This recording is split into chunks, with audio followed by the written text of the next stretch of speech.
ABN breakfast news. Telangana రాజకీయాల్లో ఒక సంచలనం. ఈరోజు మాజీ మంత్రి బీఆర్ఎస్ అగ్రనేత హరీష్ రావుకు ఫోన్ ట్యాపింగ్ కేసులో సిట్ విచారణకు హాజరు కావాలని నోటీసులు ఇచ్చారు. నిన్న సాయంత్రం వారి నివాసంలో అధికారులు తీసుకెళ్లి నోటీసులు అందజేశారు. ఆ టైంకి జిల్లా పర్యటనలో ఉన్నారు హరీష్ రావు. రాత్రి బయలుదేరి వచ్చారు. ఇవాళ 11 గంటలకు జూబ్లీహిల్స్ పోలీస్ స్టేషన్లో విచారణకు హాజరు కావాలని నోటీసుల సారాంశం. Telephone tapping, phone tapping case Telangana రాజకీయాలను ఒక కుదిపేసింది. అప్పటి ప్రభుత్వం, బీఆర్ఎస్ ప్రభుత్వం, రాజకీయ ప్రత్యర్థులు, నాట్ ఓన్లీ పొలిటీషియన్స్, న్యాయమూర్తులు, మీడియా ఛానల్స్ అధిపతులు, జర్నలిస్టులు, 100 మంది జర్నలిస్టులు, అలాగే వ్యాపారవేత్తలు, సినిమా పరిశ్రమకు సంబంధించిన వాళ్ళు, అనేక మంది, మొత్తం 4000కు పైగా, టు బి ప్రిసైజ్డ్ 4013 ఫోన్ నెంబర్లను ట్యాప్ చేశారు. ఎందుకు అన్ని ఫోన్లు ట్యాప్ చేయాల్సి వచ్చింది? ఎన్నికలకు వెళ్ళడానికి ముందు, చాలా ముందే, ఇప్పటి ముఖ్యమంత్రి, అప్పటి కాంగ్రెస్ నేత, పిసిసి అధ్యక్షుడు రేవంత్ రెడ్డి, ఆయన కుటుంబ సభ్యులు, ఇతర కాంగ్రెస్ పార్టీ అగ్రనేతలు, టాప్ ఛానల్స్, మీడియా ఛానల్స్ అధిపతులు, జర్నలిస్టులు, అలాగే పెద్ద వ్యాపారవేత్తలు, న్యాయమూర్తులు, ఎవరిని వదిలిపెట్టకుండా ఫోన్ ట్యాపింగ్ చేయాల్సిన అవసరం ఎందుకు వచ్చింది? ఫోన్ ట్యాపింగ్ అనేది చాలామంది చాలా చిన్న విషయం అనుకుంటారేమో, చాలా పెద్ద నేరం. ఒక ఇద్దరు మాట్లాడుకునేది, వాళ్ళిద్దరికీ సంబంధించిన ప్రైవసీకి సంబంధించిన, రైట్ టు ప్రైవసీకి సంబంధించిన అంశాన్ని మూడో వ్యక్తి వినడమే ప్రాథమిక హక్కుకు ఉల్లంఘన. అలాంటిది ప్రభుత్వమే ఒక ఆర్గనైజ్డ్ క్రైమ్కి ఎట్లా పాల్పడుతుంది? గతంలో కొన్ని సందర్భాల్లో కేసీఆర్ గారు, కేటీఆర్ గారు వింటే అధికారులు విన్నారేమోలే, అదేం పెద్ద విషయమా అన్నట్టు మాట్లాడారు. ఎస్, అది చాలా పెద్ద విషయం. ఇవాళ ప్రభాకర్ రావు, మాజీ intelligence chief Prabhakar Rao judicial కస్టడీలో చెప్పిన అనేక అంశాల ఆధారంగా మాజీ మంత్రి హరీష్ రావును సిట్ పిలుస్తోంది. ప్రస్తుతానికి సిట్ సజ్జనార్, కమిషనర్ సజ్జనార్ నేతృత్వంలో పనిచేస్తోంది. కానీ ఇవాళ సజ్జనార్ విచారించబోవట్లేదు. గతంలో విచారించారు, తర్వాత అవసరమైతే కూడా విచారిస్తారు. ప్రస్తుతానికి ఏంటంటే, తర్వాత కేసీఆర్, మాజీ ముఖ్యమంత్రి, బీఆర్ఎస్ అధినేత కేసీఆర్ కూడా సిట్ నోటీసులు ఇస్తుందా అనే ఊహాగానాలు కూడా ఊపందుకున్నాయి. 2024 మార్చి 10న స్పెషల్ ఇంటెలిజెన్స్ బ్యూరో అదనపు ఎస్పీ ఫిర్యాదుతో ఈ కేసు నమోదైంది. మార్చి 13, 2024న ఒకసారి దీని వరుస క్రమం, ఈ కేసుకు సంబంధించి ఎన్ని మలుపులు తిరిగిందో చూస్తే, 2024 మార్చి 13న ప్రణీత్రావు, డిఎస్పీ ప్రణీత్రావు అరెస్ట్ అయ్యాడు. ఇందులో కీలక పాత్రధారి. 2024 మార్చి 23న పోలీసుల అదుపులో భుజంగరావు, అలాగే తిరుపతన్న వాళ్ళని అదుపులోకి తీసుకున్నారు. మాజీ డీసీపీ రాధాకిషన్రావును 2024 మార్చిలోనే అరెస్ట్ చేశారు. అంటే 2024 మార్చి అత్యంత కీలకం ఫోన్ ట్యాపింగ్ కేసుకు సంబంధించి. మే 22, 2024లో ప్రధాన నిందితుడు మాజీ ఎస్ఐబి చీఫ్ ప్రభాకర్ రావుపై నాంపల్లి కోర్టు ఎన్బిడబ్ల్యూ జారీ చేసింది. ఎందుకంటే ఆయన అప్పుడు దేశంలో లేరు, అమెరికాలో ఉన్నారు. ఆయన చాలా తాత్సారం చేశారు దేశానికి రావడానికి. నన్ను అరెస్ట్ చేయనని చెప్తేనే నేను వస్తాను అని చెప్పి. కొంత ఆలస్యం అవడానికి కారణం ఏంటంటే ఆయన దేశానికి రాకపోవడం. జూన్ 2024లో సిట్ గుర్తించింది 4013 ఫోన్ నెంబర్లు ట్యాప్ చేసినట్టుగా. తర్వాత డిసెంబర్లో ప్రభాకర్ రావు, శ్రవణ్ కుమార్, ఇందులో మరొక కీలక పాత్రధారి, ఒక మీడియా ఛానల్ అధిపతి లేదా ఎండి శ్రవణ్ రావు, ప్రభాకర్ రావు, హరీష్ రావు, ఈ ముగ్గురు పాత్ర కీలకంగా ఉందని సిట్టు గుర్తించింది. వీళ్ళిద్దరూ ఇచ్చిన ఇన్ఫర్మేషన్తోనే, శ్రవణ్ రావు అలాగే ప్రభాకర్ రావు ఇచ్చిన ఇన్ఫర్మేషన్తోనే, దీని మీద మీకు పూర్తి అవగాహన ఉంది, దానికి సంబంధించి వాళ్ళు ప్రశ్నించాలనే ఇవాళ మాజీ మంత్రి బీఆర్ఎస్ అగ్రనేత హరీష్ రావును సిట్ విచారణకు పిలిచింది. ఫిబ్రవరి 2025లో 4 పోలీసు అధికారులకు బెయిల్ వచ్చింది. అప్పటి వరకు అరెస్ట్ అయ్యి జైల్లో ఉన్న వాళ్ళకి. డిసెంబర్ 12, 2025లో సుప్రీంకోర్టు ఆదేశాలతో ప్రధాన నిందితుడు, ఎవరైతే ఇందులో కీ పిన్, సుప్రీంకోర్టు ఆదేశాలతో లొంగిపోయాడు, టి ప్రభాకర్ రావు. 2026 ఈ సంవత్సరం జనవరి 4న ఎమ్మెల్సీ నవీన్ రావును సిట్ విచారించింది. దీన్ని ఒక పొలిటికల్గా ఒక ఇది తీర్చుకోవడానికి బీఆర్ఎస్ మీద పెట్టిన కేసు అని, లేకపోతే రకరకాల ఆరోపణలు చేసిన 100 మందిని విచారించిన తర్వాత, వేల కొద్దీ పేజీల ఇన్ఫర్మేషన్ తన దగ్గర పెట్టుకున్న తర్వాతే సిట్ ఇవాళ హరీష్ రావు అని విచారణకు పిలుస్తోంది. మామూలు విషయం కాదు. మాజీ మంత్రి, బీఆర్ఎస్లో అగ్రనేత, టాప్ 3లో ఒకళ్ళుగా ఉన్న హరీష్ రావుని విచారణకు పిలవడం అంటే పూర్తి స్థాయిలో సిట్టు దగ్గర ఆధారాలు లేకుండా పిలవడం సాధ్యం కాదు. సో హరీష్ రావు నోటీసులకు సంబంధించి నిన్న సాయంత్రం నుంచి తెలంగాణ రాజకీయాల్లో సంచలనంగా మారిపోయింది. మొదట్లో విచారణకు వెళ్తారా లేదా లేకపోతే తన న్యాయవాదులతో చెప్పిస్తారా అని రకరకాల ఊహాగానాల నేపథ్యంలో మొత్తం మీద ఇవాళ 11 గంటలకి విచారణకైతే హాజరు కాబోతున్నారు హరీష్ రావు. దీని తర్వాత ఏం జరిగే అవకాశం కనిపిస్తోంది? హరీష్ రావుని ఏ ప్రశ్నలు అడుగుతారు? హరీష్ రావు తర్వాత కేసీఆర్ కూడా నోటీసులు ఇస్తారా? అసలు ఎంతమంది ఫోన్లు ఎందుకు ట్యాప్ చేయాల్సి వచ్చింది? దీన్ని చాలా చిన్న విషయంగా మీరు ఎందుకు కొట్టుబడేశారు? ఫోన్ ట్యాపింగ్ జరిగిందని ఒప్పుకుంటూనే అది రాజకీయంగా ప్రమేయమే ఉంది, అధికారులు చేస్తే చేస్తారు, కొంతమందిని అనుమానం ఉంటే వాళ్ళని ట్రాక్ చేయడానికి చేస్తారన్నారు.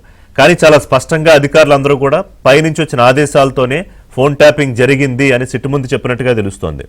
చిన్న బ్రేక్ తీసుకుందాం. బ్రేక్ తర్వాత ఇవాళ హరీష్ రావు విచారణలో ఏం తేలబోతోంది? హరీష్ రావు ముందు సిట్ ఏ ప్రశ్నలు ఉంచబోతోంది?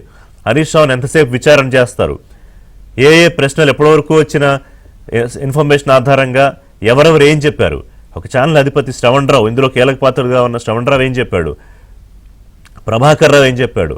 ప్రణీత్ రావు, భుజంగరావు, ఇంతమంది రావులు ఉండడంతో మొన్న నవీన్ రావు దీన్ని ఒక కులాన్ని టార్గెట్ చేస్తూ, ఒక సామాజిక వర్గాన్ని టార్గెట్ చేస్తూ పెట్టిన కేసు అన్నారు, లేకపోతే పొలిటికల్ గా వెంజన్స్ కోసం పెట్టిన కేసు అన్నారు. రేపట్లో 9 గంటలకి ఆ ప్రాంతానికి తెలంగాణ భవన్ కి వస్తారని హరీష్ రావు ఇంటి నుంచి బయలుదేరి, అలాగే కేటీఆర్ కూడా తెలంగాణ భవన్కి రాబోతున్నారు. అక్కడ మిగతా నాయకులందరితో కూడా సమావేశం అయిన తర్వాత 11 గంటలకి జూబ్లీ హిల్స్ పిఎస్కు హరీష్ రావు వెళ్తారు. ఆయన కూడా పార్టీ నాయకులు కార్యకర్తలు కూడా వెళ్తారని సమాచారం. దీనికి సంబంధించి కాసేపట్లో మా ప్రతినిధి లైవ్ అందిస్తారు. బిఫోర్ దట్ మనతో పాటు ఇవాళ స్టూడియోలో సామా రామ్మోహన్ రెడ్డి గారు ఉన్నారు, Congress party media communication chairman, party అధికార ప్రతినిధి. డాక్టర్ బాలరాజ్ యాదవ్ గారు గతంలో కార్పొరేషన్ చైర్మన్గా చేశారు, బీఆర్ఎస్ ముఖ్య నాయకులు. అలాగే రచనా రెడ్డి గారు ఉన్నారు, బీజేపీ ముఖ్య నాయకులు, పార్టీ అధికార ప్రతినిధి. నమస్కారం సామ గారు, బాలరాజు, రచనా రెడ్డి గారు. బాలరాజ్ యాదవ్ గారు, 2 ఏళ్ల నుంచి నేను ఇందాక మీకు ఈ వరుసగా జరిగిన పరిణామాలు కూడా వివరించాను కదా మన ఆడియన్స్కి. అంటే సరిగ్గా రేపు మార్చి వస్తే 2 ఏళ్ళు అయిపోతుంది, మార్చి 2026 ఈ ఫోన్ ట్యాపింగ్లో మొదటి ఫిర్యాదు నమోదైన తర్వాత. సో ఆ తర్వాత రకరకాల మలుపులు తిరిగింది. ఓసారి దీన్ని తూచ్ అన్నారు, ఓసారి ఏం లేదు అధికారుల స్థాయిలో జరిగిందన్నారు. కానీ ఇవాళ టాప్ 3 అంటే హరీష్, కేసీఆర్ గారు, కేటీఆర్ గారు, హరీష్ రావు గారు అనుకుంటే హరీష్ రావు గారికి ఇవాళ నోటీసులు వెళ్ళాయి. శ్రీముఖం అంటాం మనం, వెళ్తున్నారు విచారణకి. ఏంటి ఇంతదాకా ఎట్లా వచ్చింది అసలు? ముందుగా రిషి గారు, మీకు ఏబిఎన్ ప్రేక్షకులకి, అదేవిధంగా యాజమాన్యానికి, ప్యానెల్లో పెద్దలు కాంగ్రెస్ పార్టీ ప్రతినిధి రామ్మోహన్ రెడ్డి గారికి, అదేవిధంగా భారతీయ జనతా పార్టీ ప్రతినిధి రచనా రెడ్డి గారికి నమస్కారం. నమస్కారం. చాలా అంశాలని ఏబిఎన్ ఆర్కే ద్వారా చూసినాం, మేము చదివినాం కూడా. ఆర్కే విశ్లేషణలో ఈ ప్రభుత్వం ఏం చేస్తూ ఉంది, ఈ ప్రభుత్వంలో మంత్రులు ఏం చేస్తూ ఉన్నారు, మంత్రుల మధ్య ఉన్న సయోధ్య ఏంటి, కీచులాట ఏంటి, అసలు నైని ఏదైతే కుంభకోణం ఏదైతే బొగ్గు సంబంధించినటువంటి టెండర్ దానిలో చాలా వంట వార్పి మా అందరికి నోట్లో పెట్టాడు ఆర్కే గారు. వాస్తవంగా చాలా అంశాలు మేము ఇంకా విశ్లేషణ చేయాలి లోపలికి, కొద్దిమంది తెలియవచ్చు కానీ తెలంగాణ సమాజానికి చెప్పినాడు. అసలు బట్టిక్రమార్క ఎందుకు ఏ టెండర్ వేద్దాం అనుకున్నాడు. అదే సార్ ఇప్పుడు జరిగిందే విషయది. మీరు దాని లోతులకు వెళ్ళాలి సార్. మనం ఇలా అదే జరుగుతుంది అనుకున్నాను నేను. 2 అంశాలు ఇదే సార్. మరి ఐఏఎస్ దాని అంశానికి కోమరెడ్డి వెంకరెడ్డి గారికి, సుసి ఇన్ఫ్రాస్ట్రక్చర్ కి, అదే వెన్సర్ సంబంధించినటువంటి సంస్థకి, మెగా ఇంజనీర్. నన్ను మాట్లాడితే అదే వస్తా నేను, అదే వస్తాను. నా సబ్జెక్ట్ వస్తే మాట్లాడిస్తా 100%. నేను నీ సబ్జెక్ట్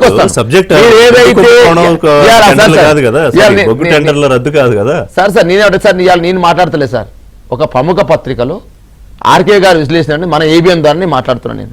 నేను ఏమంటాను సార్, బీఆర్ఎస్ పార్టీగా సంబంధించి ఏదైతే హరీష్ రావు గారు నిన్న చెప్పారు, సింగరేణి సంబంధించినటువంటి ఏదైతే ఒక టెండర్ల అంశంలో నైని సంబంధించినటువంటి కోల్డ్ బ్లాక్ సంబంధించి ఎవరికి కేటాయిస్తూ ఉన్నారు, ఎట్లా ఓపెన్ ఇజిట్ చేసి దీనికి టెండర్లు వేస్తా ఉన్నారనే అంశం మీద స్పష్టంగా నేను హరీష్ రావు గారు బల్లగుద్ది మాట్లాడాడు. దీనిపైన సిబిఐ విచారణ చేయాలి అవసరం అనుకుంటే అని చెప్పేసి మాట్లాడినారు. అదే క్రమంలో కిషన్ రెడ్డి గారు మీరు మంత్రిగా ఉన్నారు, దీనిపైన మీరు ఇంటరాక్ట్ కావాలని చెప్పేసి చెప్పినారు. 2-3 అంశాలు ఎలిగేట్ చేసినారు నిన్న. ఆ క్రమంలో అంతకుముందు ఏబిఎన్ గారి ఏదైతే ఆర్కే గారి కథనం కావచ్చు, మంత్రుల మధ్య కీచులాట కావచ్చు, సయోధ్య లేకపోవడం కావచ్చు, అన్ని అంశాలు ఏం జరుగుతుంది కాదు బాలరాజు గారు. ఇప్పుడు మనం పాయింట్ టు పాయింట్ కేటగిరికల్ గా వద్దాం. చెప్పండి సిబిఐ ఎంక్వైరీ అడిగారు కాబట్టి హరీష్ రావు వెంటనే ఒక రోజు తిరగకుండా సిట్ నోటీసులు ఇచ్చిందా టెలిఫోన్ ట్యాపింగ్ అంతే జరుగుతుంది కదా. సో అప్పటిదాకా ఆయనకి అసలు సంబంధమే లేదు. అసలు లేదు. అసలు నేను ఉదయం ఏమో నిన్న భవన్ లో ప్రెస్ మీట్ పెడతారు హరీష్ రావు గారు, సాయంత్రం వెంటనే సిట్ నోటీస్ వస్తుంది ఏంటండి, అంతకంటే ముందు ఇస్తే మీరు అయిపోయింది కదా. అదే గతంలో మీకు ఒకటి గుర్తు చేయనా, పంచాయతీ ఎన్నికలకి ముందు చెప్పండి కేటీఆర్ గారికి ఈ కార్ రేస్ లో నోటీసులు ఇస్తారు. మున్సిపల్ ఎన్నికలకు ముందు మీ ఆయన హరీష్ రావు గారు చెప్పింది, మున్సిపల్ ఎన్నికలకు ముందు నాకు నోటీసులు ఇస్తారు, ఆయన ఎప్పుడో ముందే చూసి చెప్పాడు. మరి సిబిఐ ఎంక్వైరీ డిమాండ్ చేసింది నిన్న కదా సార్. నేనేమంటే సార్, ఇప్పుడు 100% మాకు స్మెల్ వస్తూ ఉంటది, రాజకీయాలు తెలుస్తూ ఉంటవి. డెఫినెట్ గా ఈ కాంగ్రెస్ పార్టీ ముఖ్యమంత్రి రేవంత్ రెడ్డి గారు ఏం చేద్దాం అనుకుంటారో కొన్ని అంశాలు తెలుస్తూ ఉంటాయి సార్. నేనేమంటాడు సార్, ఇలా నేను ఎంత దౌర్భాగ్యం అంటే సార్, నీ క్యాబినెట్ సహచరుల మీద వచ్చే కథనాలకు సమాధానం చెప్పుకోలేక, నీ క్యాబినెట్ సహచరులు ఏం చేస్తున్నారో తెలిసే మీరు డాక్టరేట్ కానీ ఇక్కడ ఇష్యూ నిన్న మొన్న మొదలైంది కాదు. నేను అందుకే మీకు ఈ టైం లైన్స్ ఎందుకు చెప్పానంటే, చెప్పండి అందుకే చెప్పా, ఎప్పుడు మార్చి 10, 2024 మొదటి కంప్లైంట్ నమోదై కేసు రిజిస్టర్ అయి ప్రణీత్ రావు మార్చి 13 అరెస్ట్ అయ్యాడు. ఎప్పుడు జనవరి 20వ తేదీ 19వ తేదీ హరీష్ రావుకి నోటీసు ఇచ్చి 20వ తేదీ నోటీసు తర్వాత దానికి అటెండ్ అవుతున్నారు. ఇంత తతంగా నడిచింది కదా ఈ నైని కోమ. ఇది మొన్న వచ్చింది కదా. సో దీని గురించి మాట్లాడండి. హరీష్ రావు గారు ఆ రోజు శ్రవణ్ రావు ఏం చెప్పాడు, ప్రభాకర్ రావు ఏం చెప్పాడు, హరీష్ రావు పాత్ర ఏంటి? రిషి గారు, మీరు సీనియర్ జర్నలిస్టు, మీరు అంశాలను ఏదైతుందో ఒకటి పూసగుచ్చినట్టు నేను చెప్పేటువంటి అర్హత నాకు ఇస్తా. కానీ మీరు ఎక్కడ సంబంధం లేకుండా నేను హైదరాబాద్ లో ఒకదాని లింకప్ ఉంటుంది సార్ రాజకీయాల్లో. లింకప్ లేకుండా రాజకీయాలు ఎట్లా వస్తాయి, కథనాలు ఎట్లా వస్తాయి బయటికి? ఈ కథనాలు ఊగానే వచ్చిందంటారా మీరు? నేను ఏబిఎన్ ఆర్కే గారు రాసిన వ్యాసంలో నేను మాట్లాడతా. మీరు పదే ఏబిఎన్ ఎండి గారి పేరు తీసుకురావక్కర్లేదు ఇందులో. ఎందుకంటే ఈ ఫోన్ ట్యాపింగ్ అంశంలో మా ఛానల్ అధినేత ఆయన కూడా సాక్షిగా వెళ్ళారు. ఎందుకని ఆయన కూడా బాధితుడే. సో ఆయన విషయం పక్కన పెట్టేసేయండి. హరీష్ రావు ఇవాళ విచారణకి పిలుస్తున్నారు కదా, ఏం చెప్పబోతున్నారు చెప్పండి. 100% ఏదైతే ప్రజాస్వామ్యం మీద మా నమ్మకం ఉంది. మీరు ఏదైతే సిట్ పేరుతోటి ఏదైతే గతంలో డీసీపీ స్థాయి అధికారితో ఏదో సిట్ వేసినట్టుంది, మళ్ళీ తదనంతరం ఇప్పుడు సజ్జనార్ గారు మార్చి మళ్ళీ ఒక సిట్ వేసినారు. సిట్టు రకరకాలుగా మార్చడంతో ఈ ప్రజలకేందో ఈ గందరగోళం ఏదో జరుగుతుందనే అంశం స్పష్టంగా ప్రజలకు అర్థమవుతుంది. First point.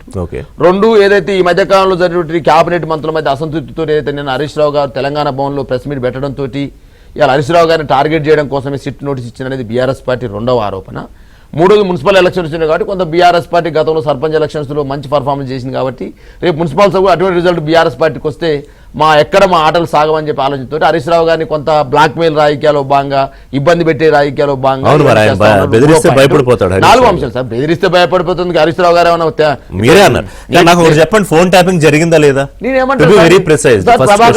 ప్రభాకర్ రావు గారు ఇందులో బెయిల్ మీద ఉన్నాడు ఇప్పుడు ఆల్రెడీ. ఆయన ఇన్వెస్టిగేట్ చేసినారు. ప్రభాకర్ రావే మొదటి వ్యక్తి సార్. ప్రభాకర్ రావే మొదటి వ్యక్తి, ప్రభాకర్ రావే కీ రోల్ అని చెప్పేసి మాట్లాడుతున్నారు కదా సార్ ఈ ప్రభుత్వం అంతా. ప్రభాకర్ రావు గారు ఇప్పుడు బెయిల్ మీద ఉన్నారు. శ్రవణ్ రావు గారు విచారించినారు.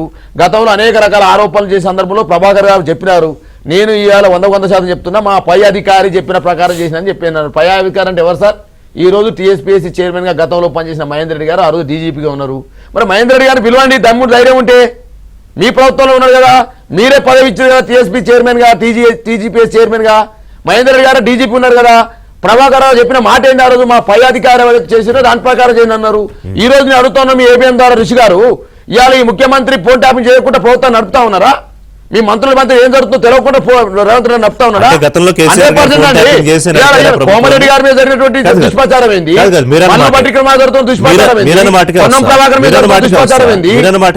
చెప్పండి.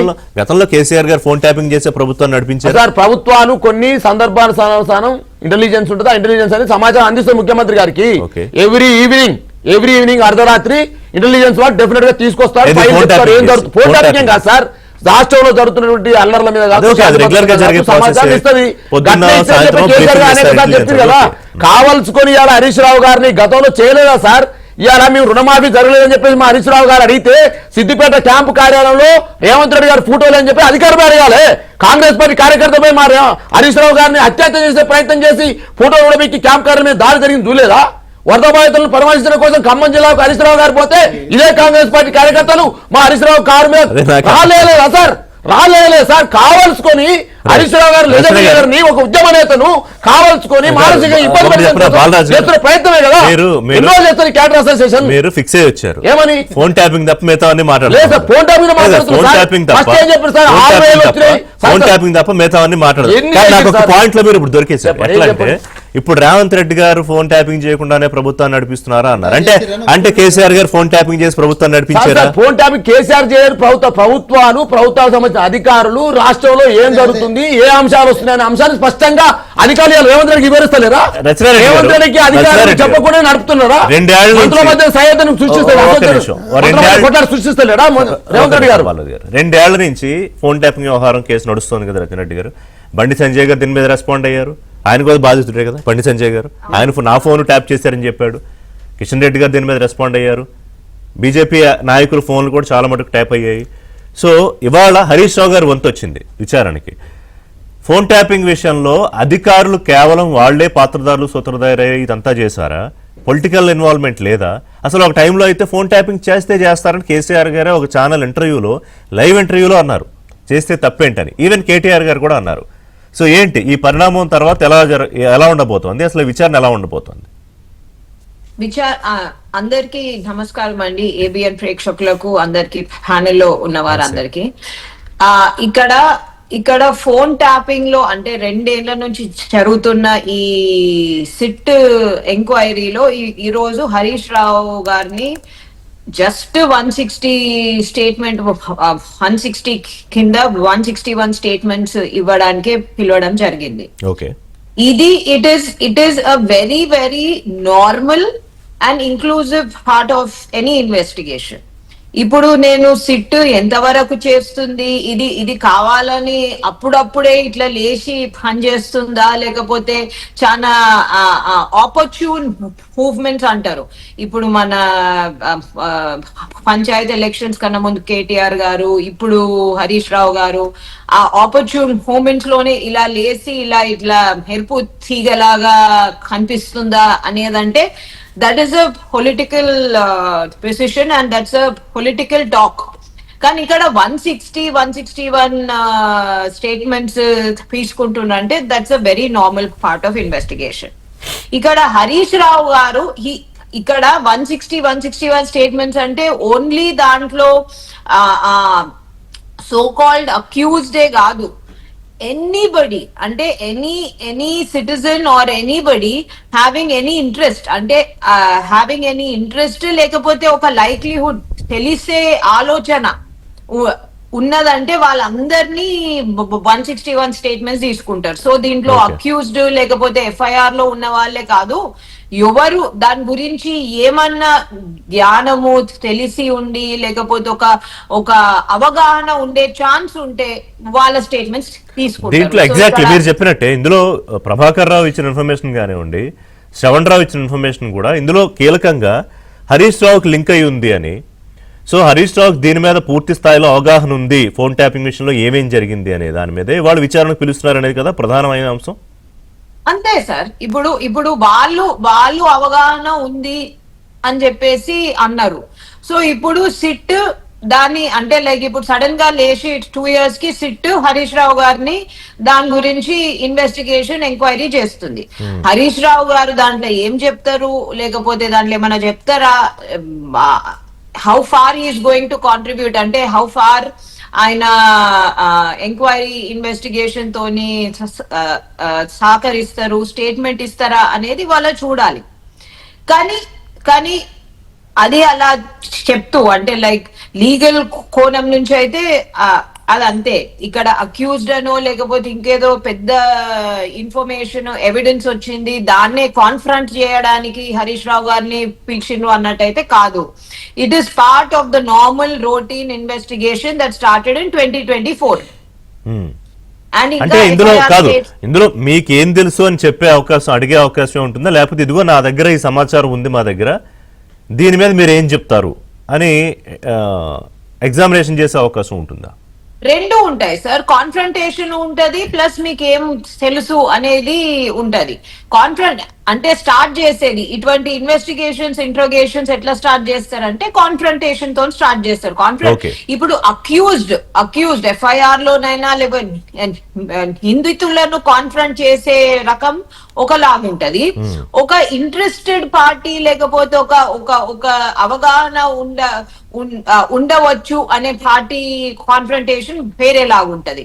పలానా అక్యూజ్డ్ కాన్ఫ్రంటేషన్ లేకపోతే పలానా అక్యూజ్డ్ స్టేట్మెంట్ ఎవిడెన్స్ లో మీ పేరు రావడం జరిగింది అండ్ ఈ కాంటెక్స్ట్ లో మీ పేరు వచ్చింది, మీరు దీని గురించి ఎలా ఏమంటారు అని ఓపెన్ ఎండెడ్ క్వశ్చన్స్ అంటారు. ఓపెన్ ఎండెడ్ క్వశ్చన్స్ తోని స్టార్ట్ చేస్తారు యూజువల్లీ. ఓపెన్ ఎండెడ్ క్వశ్చన్స్ అని లేదు అంటే like I was a minister, I was the third in the government, ఈ వగైరా. దాని తర్వాత క్లోజ్డ్ గా మీకు దీని గురించి ఎంతవరకు తెలుసు, మీరు ఈ స్పెసిఫిక్ అంటే అలిగేషన్స్ లో మీ పాత్ర ఎంతవరకు ఉండే అవకాశం ఉంది అంటే ఇక ఎంతవరకు ఉండే అవకాశం ఉందంటే మీరు ఫోన్ ట్యాపింగ్ ఇష్యూస్ లో ఎటువంటి డైరెక్షన్స్ ఎప్పుడైనా ఎవరికైనా పొలిటికల్ కాంటెక్స్ట్ లోనైనా లేకపోతే ఇంకో అడ్మినిస్ట్రేటివ్ మేనేజ్మెంట్ లేకపోతే కంటైన్మెంట్ అంటే రైవల్ పొలిటికల్ పార్టీస్ వాళ్ళకు సంబంధించి ఏదైనా కాన్వర్జేషన్ లో మీ భాగస్వామ్యం ఏమన్నా ఉందా అని ఓపెన్ ఎండెడ్ నుంచి స్పెసిఫిక్ క్వశ్చన్స్ అడుగుతారు. So it is a very normal part of investigation. కానీ రేవంత్ రెడ్డి గవర్నమెంట్ ఇప్పుడే 2 ఏళ్ల వరకు కూడా ఇన్వెస్టిగేషన్ ఇంకా ఎన్నేళ్ళు కొనసాగిస్తుంది, అసలు ఇన్వెస్టిగేషన్ స్టార్ట్ చేసిందా, కంప్లీట్ చేయాలనే ఆలోచన ఉందా అనేది ఎందుకు అంటే ఎందుకు మీకు అనుమానం కాదు కదా? ఇన్వెస్టిగేషన్ కంప్లీట్ చేయకూడదని ఎందుకు అనుకుంటుంది రేవంత్ రెడ్డి ప్రభుత్వం? చేస్తుందా వాళ్ళు చెప్పాలి కదా సార్, ఎందుకంటే 2 years అవుతుంది. ఫోన్ ట్యాపింగ్ కి కావాల్సిన లేకపోతే అవసరమైన ఒఫీషియల్స్ ని అందరినీ ఉన్న వాళ్ళను అరెస్ట్ చేయడం జరిగింది. వాళ్ళ డీటెయిల్డ్ స్టేట్మెంట్స్ ఎప్పుడో మోర్ దెన్ 1.5 years కింద తీసుకోవడం జరిగింది.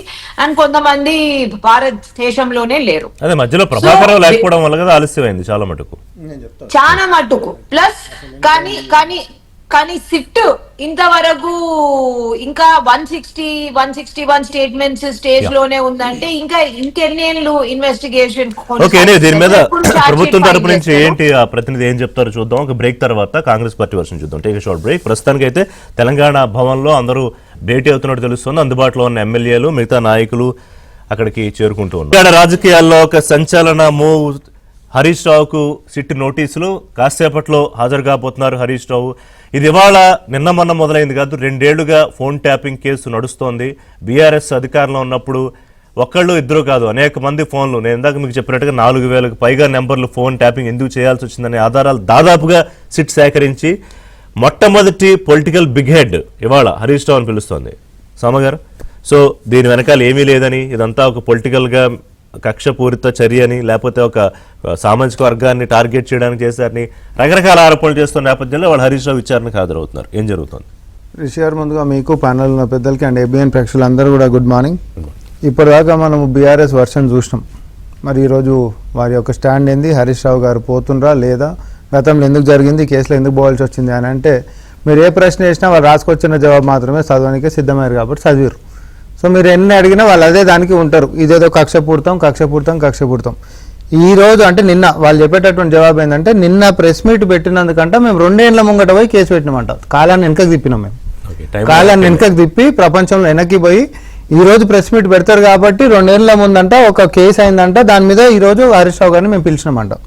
సరే, మేము తెలంగాణ ప్రజలకి చాలా స్పష్టంగా తెలుసు, అధికారంలో ఉన్నప్పుడు కేసీఆర్ గారి కుటుంబం చేసినటువంటి దారుణాలు, ఆ దారుణాల్లో ఒకటైనటువంటిది వ్యక్తిగతమైనటువంటి గోప్యతకు సంబంధించినటువంటి అంశాల్లో అందరి ఫోన్లు వినడం, ఇంటి వాళ్ళని కూడా వదిలిపెట్టకుండా సొంత ఇంటి ఆడబిడ్డ బయటకు వచ్చి మరి ఏడ్చుకుంటా మొన్న కౌన్సిల్లో కూడా మాట్లాడినటువంటి తీరు మనం చూసినాం. సో ఒక ఆడబిడ్డ ఒక బిడ్డనని కూడా చూడకుండా ఉంటున్నటువంటి కుటుంబ సభ్యులలో నా ఫోన్లు, నా భర్త ఫోన్లు, వ్యక్తిగతమైనటువంటి వ్యవహారాలను కూడా విన్నారు అని అంటే ఇంతకు మించినటువంటి దారుణం ఏముంటుంది అనేది. సరే, నేను రాజకీయంగా ఇది మాట్లాడదాం, సబ్జెక్ట్ కోసం వద్దాం. ఇది అసలు ఎఫ్ఐఆర్ దేని గురించి జరిగింది? నిన్న సాయంత్రం మొత్తం కూడా మరి బీఆర్ఎస్ పార్టీ వారి మీడియా కథనాలు అనుకోండి, సోషల్ మీడియా అనుకోండి, లేకపోతే ఇంకోటి అనుకోండి, ఏదో సుప్రీంకోర్టు అంటే కొట్టేస్తానంట మళ్ళీ ఎట్లా వచ్చింది ఈ కేసు అని అంటారు. ఆ కేసు వేరు, ఈ కేసు వేరు. అదేమో చక్రధర్ గౌడ్ అని చెప్పి ఒక కంప్లైంట్ ఉండే, అది వేరే ఇష్యూ. అసలు ఎందుకనంటే ఇది ప్రజలకు స్పష్టత పోవాల్సినటువంటి అవసరం ఉంది. అది వేరే ఇష్యూ. ఆ వేరే ఇష్యూ మీద హైకోర్టు ఆ ఎఫ్ఐఆర్ని క్వాజ్ చేయడం, అది సుప్రీంకోర్టు పోతే వాళ్ళు అక్కడ నుంచి దాన్ని అపీల్ చేయడం జరిగింది. అది ఎంటైర్ సపరేట్. ఇది అధికారికంగా అయినటువంటి కేసు 10 తారీఖు 3వ నెల 2024.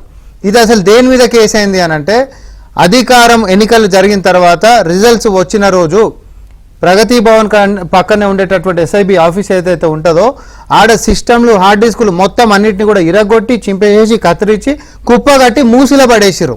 ఎడబడేసిరు, మూసిలో పడేసిరు. దొరికినాకనే ఇదంతా విచారణ. అక్కడికైనా వాళ్ళని పట్టుకోవడం జరిగింది. దాని మీద హార్డ్ డిస్కులు అనేటటువంటి దాని మీద ఎవిడెన్స్ పోలీసు వాళ్ళు వదిలిపెట్టారు కదా.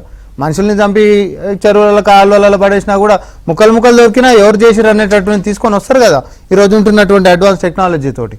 అట్లాంటిది ముక్కలు చేసి 30 సంవత్సరాల డేటా, 30 సంవత్సరాల డేటా. ఇది ఇప్పుడు ఈ 10 ఏళ్ల సంది వీళ్ళు వచ్చినటువంటిది కాదు.